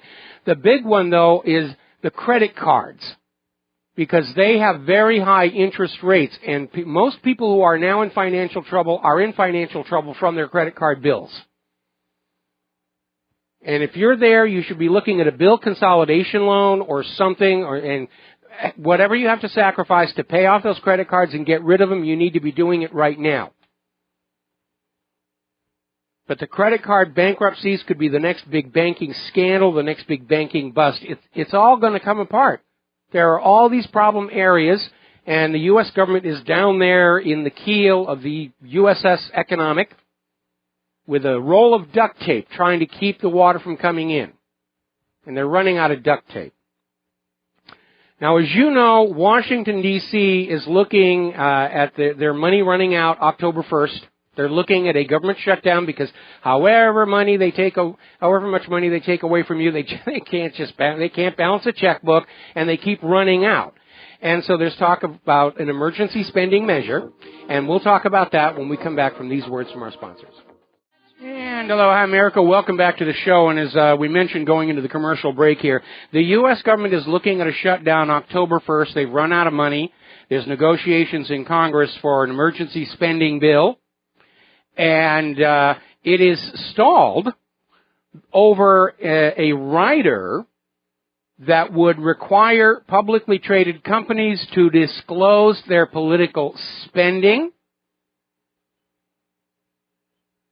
And Mitch McConnell is demanding that this be included.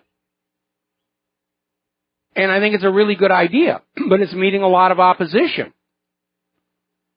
And this thing may actually stall. Members of Congress who do not want the world to know how much money they're getting from publicly traded corporations may let the government run out of money on October 1st. And my response to that is, yeah, okay. Let the government shut down, then lock the doors. Belgium went 589 days without a central government, and things actually got better. Do we really need a strong central federal government? The founding fathers didn't think so. That's why they designed this nation with all the power and authority spread across the nation to the states, to the counties, to the people. That central federal government was intentionally hamstrung to keep it weak and subservient to the will of the people and the will of the states. So George Washington, Thomas Jefferson, Ben Franklin, they all basically wrote into the founding documents of this nation, we don't need a strong central federal government. We can live without it. In fact, history has shown we do better without it. So let them run out of money on October 1st. Lock the gates. Part of the issue with all the financial shenanigans, there seems to have been a lot of wet work going on. A few years ago, it was all these biological scientists, biochemists, were all dying under mysterious circumstances. And then all of a sudden, it was all these bankers, people who were flinging themselves supposedly off the top of parking structures, a lot of Deutsche Bank people. And now, apparently, a Minnesota J.P. Morgan employee, 37 years old, and her sister, who was a trader from Chicago, were found dead in their luxury resort, $1,800 a night, and they'd been out drinking the day before, but the next morning, the butler that they had hired to take care of them got worried because their door was closed and locked, and the families are wondering what the heck is going on. Now, the official story is going to be, oh, they were drinking real heavily, and it is possible to drink yourself to death, and yes, it is. But for two women to drink themselves to death on the same night, I don't think so. Now then, over in Texas, there was a Mexican illegal, went on a shooting spree, killing two people on the 26th. And the reason this is a scandal is this guy has been deported back to Mexico 3 times. And it underscores that Donald Trump is right. We need secure borders. This idea of just letting everybody in, and then when the crimes happen, oh, you're being racist, it's nonsense. This guy has been kicked out of the country 3 times, still came back and killed 2 people. Now, over in the European Union, they have a rotating presidency. Jean-Claude Juncker's term is up. The incoming EU president is saying the quotas are going away. We are not imposing any more refugee quotas on the member states of the UN because of the EU, because the member states are fed up. They've just had it. So the backlash is building against uncontrolled immigration. Let's take a phone call. Rick from Winnipeg. Aloha. Welcome to the show. What's on your mind? Aloha, Michael. I was wondering if you heard of Michael Savage being taken off the air, I think, on Monday. Well, his show was interrupted. I mean, his show wasn't canceled like we've seen so many others lately. But yeah, he was on the air. He was talking about Hillary's health, and all of a sudden somebody somewhere pulled the plug on that story. And we're seeing all kinds of interference out there. My server's under constant attack from the Tantrum Squad. And we have seen other places where broadcasts are strangely, mysteriously interrupted when they get into these areas of inquiry, whether it's Hillary's health or the possibility of espionage. This stuff is going on all the time.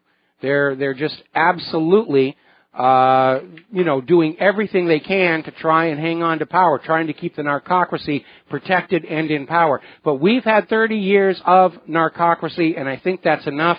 I think it's time for America to take their country back. I think it's time for Americans, as Donald Trump says, make America great again. And we can never be great when we have a government that is up to its neck in drug money corruption. And by the way, Alex Jones is now running a story where some of the pro-Hillary Clinton super PACs run by David Brock have now been exposed as money laundering operations. We just put that video up at WhatReallyHappened.com. Okay, yeah, thanks, Mike. Just one other question. Do you think whatever happens in the United States eventually trickles down to Canada?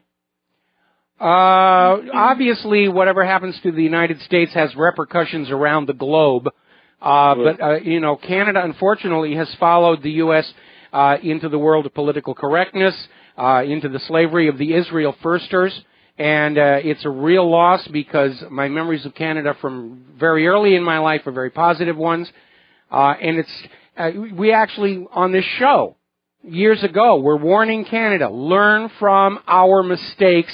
Do not sell yourself into the bondage of Tel Aviv and the private central bankers. Do not fall for the false flags. But unfortunately, Canada has, in fact, been sucked into this mess alongside us. Okay, thanks a lot, Mike. All right, thanks an awful lot for the phone call. We're going to let you go here. Now, an insider over in Brussels is saying that the next EU member nation to leave the EU is probably going to be France. And we know Marine Le Pen is out there supporting a referendum. There are already referendums scheduled in Italy and Hungary, but France's is probably going to happen first. The EU is coming apart. And I'm sure George Soros and all those other New World Order globalists are just crying and wringing their hands and saying, what's wrong with these people? That they don't accept poverty and losing their cultural identity and having all the rapes of their young girls and all the escalating crime. Why can't they go along with that? It's a small price to pay to have a single golden throne of imperial earth on which I'm going to plant my particular gluteus maximus. The pushback has begun. We don't want a global government. Look at the crime and corruption we're getting with the national governments, ours in particular at the moment. A global government is only going to be worse because there'll be nobody to stand up to it and say you're wrong. If there's a global government, a single global government of planet Earth, it's only a matter of time before somebody like an Adolf Hitler or a Joseph Stalin or a Pol Pot get that throne. And there'll be nobody to hold them in check when they decide, I think we ought to kill off these people over here. I want a new golf course over there, just kill the people living on it. Look at how bad things got in Rome toward the end. And yes, part of that was they were using lead for plumbing, and they're using mercury in their medications, and they were drugging themselves insane, much as we are currently doing with the antidepressants. But power corrupts, and absolute power corrupts absolutely. The Founding Fathers had it right. For society to be stable and preserve the freedom and rights of the people, the power must be diffused across the entire country. Everybody shares in authority. Everybody shares in responsibility. It's a good system. The early history of the United States proves it works. But the money junkies behind those private central banks cannot stand the idea of anybody on planet Earth who is not a slave to their paper currency loaned at interest into circulation. By the way, somebody just sent me in a reminder. Apparently, Wells Fargo stock got hammered today. A lot of people did, but lost 2% of its value. So the writing is on the wall there. Let's take another phone call. Ali in Toronto. Aloha. Welcome to the show. What's on your mind? Hi, how are you, sir? I'm fine. Okay, no, I love your show. I love your website. It's so amazing. I just wanted to ask you a question quickly because you mentioned Canada. And I'm just wondering that, for example, if Donald Trump wins the election, then what will happen for, like, the Muslims in Canada? Because we're not really involved in all that, like, nonsense that is going on in the world. But at the same time, because we have Muslim names, will it restrict us from coming in? And what's your view on this?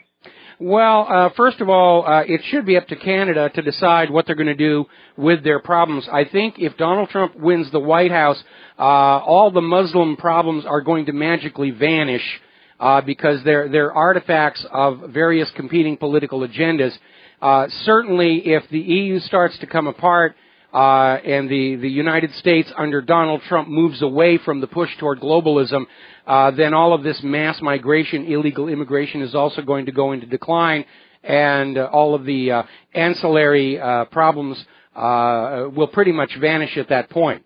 But again, ultimately, it should be up to each individual country to decide for themselves how best to run their nation for their nation and their people. The globalists hate that, obviously.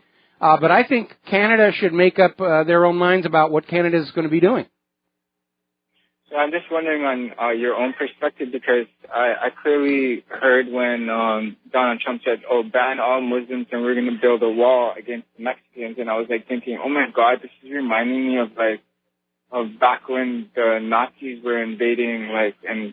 You know, it's just gotten a little bit out of hand. Well, let me ask you a question. Okay, have you noticed how the corporate media is bashing Donald Trump for wanting to build an immigration wall across our border with Mexico? They never mention the fact of the huge and threatening wall Mexico has built across its southern border. They never criticize Israel for their wall that they have built throughout Palestinian land. Why is Donald Trump's wall being selectively out there? And by the way, Donald Trump is not the first person to suggest this. President Eisenhower shut down the illegal immigration problem with his Operation Wetback with only 10% of the INS staff that is working there today. But today the INS staff is acting as babysitters and diaper changers for all these people being dragged across our borders. And that shooting case in Mexico reveals what the problem is. If they are caught and deported, they simply come on back in again. We have a right to decide who comes into our country and doesn't, and verify that they're going to be a benefit to our society before we allow them in. That's reasonable, not just for the United States, but also for Canada. I agree, and I think that in terms of the Canadians, because we love you guys, it would be kind of. Well, I love the Canadians. I mean, I've been to Toronto many, many times. I cannot tell you how impressed I am with the CN Tower. Even at the very tip of it, even in a high wind, it doesn't move a bit. It's amazing engineering. I love the inner city area. It's got all the this character and. I'm sorry? I said you should come to Toronto and give a speech here. I think there's so much people that would like to. I would love to. I would love to. I get invited to do a lot of speeches on the mainland. The problem is living here in Hawaii, it's always an expensive ticket, and most of these organizations who want me to come and speak don't have the money. The last time I did the 10th anniversary of 9/11 in New York, where they paid for the airfare, and I did do a presentation in was it Ottawa? No, it was Montreal, right after 9/11. And amazingly enough, I was the only American who hadn't canceled because of 9/11, and actually got written up in the Canadian newspapers that I was. And that was also another question we had too, because we were wondering about the other building too that came down, which is never talked about as well, and it was literally on the news. You know what I mean? So I'm just wondering, You mean Building 7? We talk about that all the time. obvious case like, of controlled what demolition. happened to that? In the exact same way. Isn't that a little bit weird? Well, I mean, it's a classic controlled demolition. Controlled demolition experts are all in agreement. You need to look I'll be honest with you. I use this program. It's called Omigo. You've probably heard of it, right? Is it like SolidWorks? Online. It's like a chat for a lot of the young people in America and like anyone in the world that can connect with just randomly. Yeah. And I was talking with one lady, and then she was saying that she wants to come to Canada, and I had told her that we're actually welcoming everyone, because if anyone's not happy with your results, then our Prime Minister said you can come here. There's no worries. And then she said, where? We've never heard about it. And I typed it in Google, and then I got the article, and then I sent it to her, and then when she typed it in, when she pressed enter, then the message came up, oops, this page was not found. So then I was like shocked, and we were both shocked, because it means you guys are being censored with what you can... Oh, yeah, we already know that, and we know the U.S. government is already taking steps to try and control the borders so Americans can't leave, because we're already seeing a brain drain. America's best and brightest, the people who know how to engineer and do manufacturing, they're already leaving for other countries where they're treated much better than they're treated here. Claire and I would like to get off this island before the nuclear weapons start falling on it. We've both been to Canada. We love Canada. We love Vancouver. I love that the anthropological museum there. We loved Toronto and Montreal. It's beautiful up there. And if you guys can come here and do a lecture, I'm sure you will sell out. There wouldn't. I would love to. I would be honored and delighted to do that. And I'm so happy that you took my call, because normally when I would say my name, they'll usually cut me off because of my name. But I mean, I'm glad that you took the opportunity to hear me out, and I really respect you. I just want you to know I read your articles religiously, and I'm just shocked at how everything you say, but no one knows about it. Well, the word's getting out there. The word is definitely getting out there, and I would love to come up to Toronto if anybody wants to sponsor me. I got a nice little PowerPoint presentation, and get up there. And I love a live audience because I can use dirty words, which I'm not allowed to do here on the radio. Okay. No, because we're very diverse, and it would be very interesting. I love I'm really the city. glad you took this chance to speak with me, and I hope you have an amazing rest of the day. And because right now it's about 6, almost 7 o'clock here. I don't know what time it is in Hawaii, but well, it's 1 o'clock in the afternoon here, and we're coming up on a commercial break, so I'm going to have to let you go, and we'll be back in a few minutes. I was going to say that too. Okay. It was a pleasure to speak with you, and like I said, I'm going to tell everyone about this and your station. Thank you very much for the help. Thank you very much for the help. We got to let you go now. Have a break for commercials. Back with the last segment of today's show after these few words. And aloha, America. Welcome back to our show. Last segment of our program today. We're going to take one more phone call. Dan in British Columbia. Aloha. Welcome to the show. What's on your mind? Hi, Mike. Just wondering if you managed to catch that debate on Monday between Donald Trump and Lester Holt. Yeah. Did you see that one? Yes, I did. It was very interesting. I just wanted to reiterate something you had mentioned, but kind of went under the radar. It kind of reinforces that duopoly that you talk about. During the primaries, when it looked like Jeb Bush was out, but it looked like Trump and Cruz were kind of neck and neck. Cruz comes out and talks about his economic advisor being Neil Bush. And to me, I was like, wow, that just reinforces what you're talking about.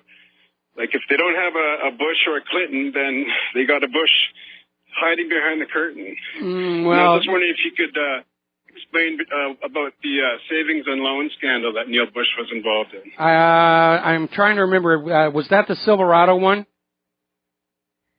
I think Silverado so. Savings and Loans. Yeah, that was the one. Yeah. Well, back then pretty much everybody was tangled up with this whole SNL disaster. And what was really going on here is that as part of the CIA's clandestine drug and gun running operation into Nicaragua, they were using America's SNLs to not only launder the money, but to cause it to grow. And what they did was they would go on out, have cash business fronts, they would take the money from the cocaine sales, they would put them into S&Ls as deposits, then they would form another phantom company, buy some worthless land or something. That was the whole thing with Whitewater, Castle Grande, and Flowerwood. They would buy this worthless land, find an appraiser to declare that it was worth millions and millions of dollars, or they would blackmail somebody at the targeted S&L to authorize a loan to the new phantom company with that worthless land as collateral. Then the phantom company would disappear. They would have the money. Proceeds from a loan are not taxable and not trackable. It's all laundered. You can send it anywhere in the world. Then they would simply disappear. The S&L would collapse. But the CIA scammers were still on the books for the original deposit. And so here comes the government with the Resolution Trust Corporation and a checkbook full of taxpayer money to make good on the original deposits. And so with this scam, the CIA could take $1 million and less legal fees, turn it into $1,800,000, all on the backs of the American taxpayer. And that epidemic of this money laundering, money growing, it was the real cause of the S&L meltdown.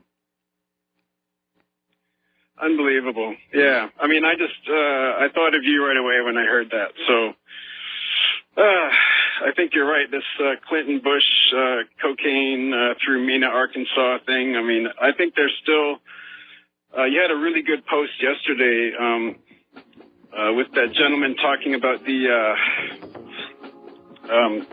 well, there's the music. Yeah, there's the music. We got to let you go here. I mean, that was a big reason they went into Afghanistan. They needed a new supply of opium for the American drug lords. We'll be back tomorrow, Friday, here on the Republic Broadcasting Network. Remember, you are part of the independent media. Take what you learn here, what you learn from the website, and share it with everybody that you know. We'll be back tomorrow. Aloha, America.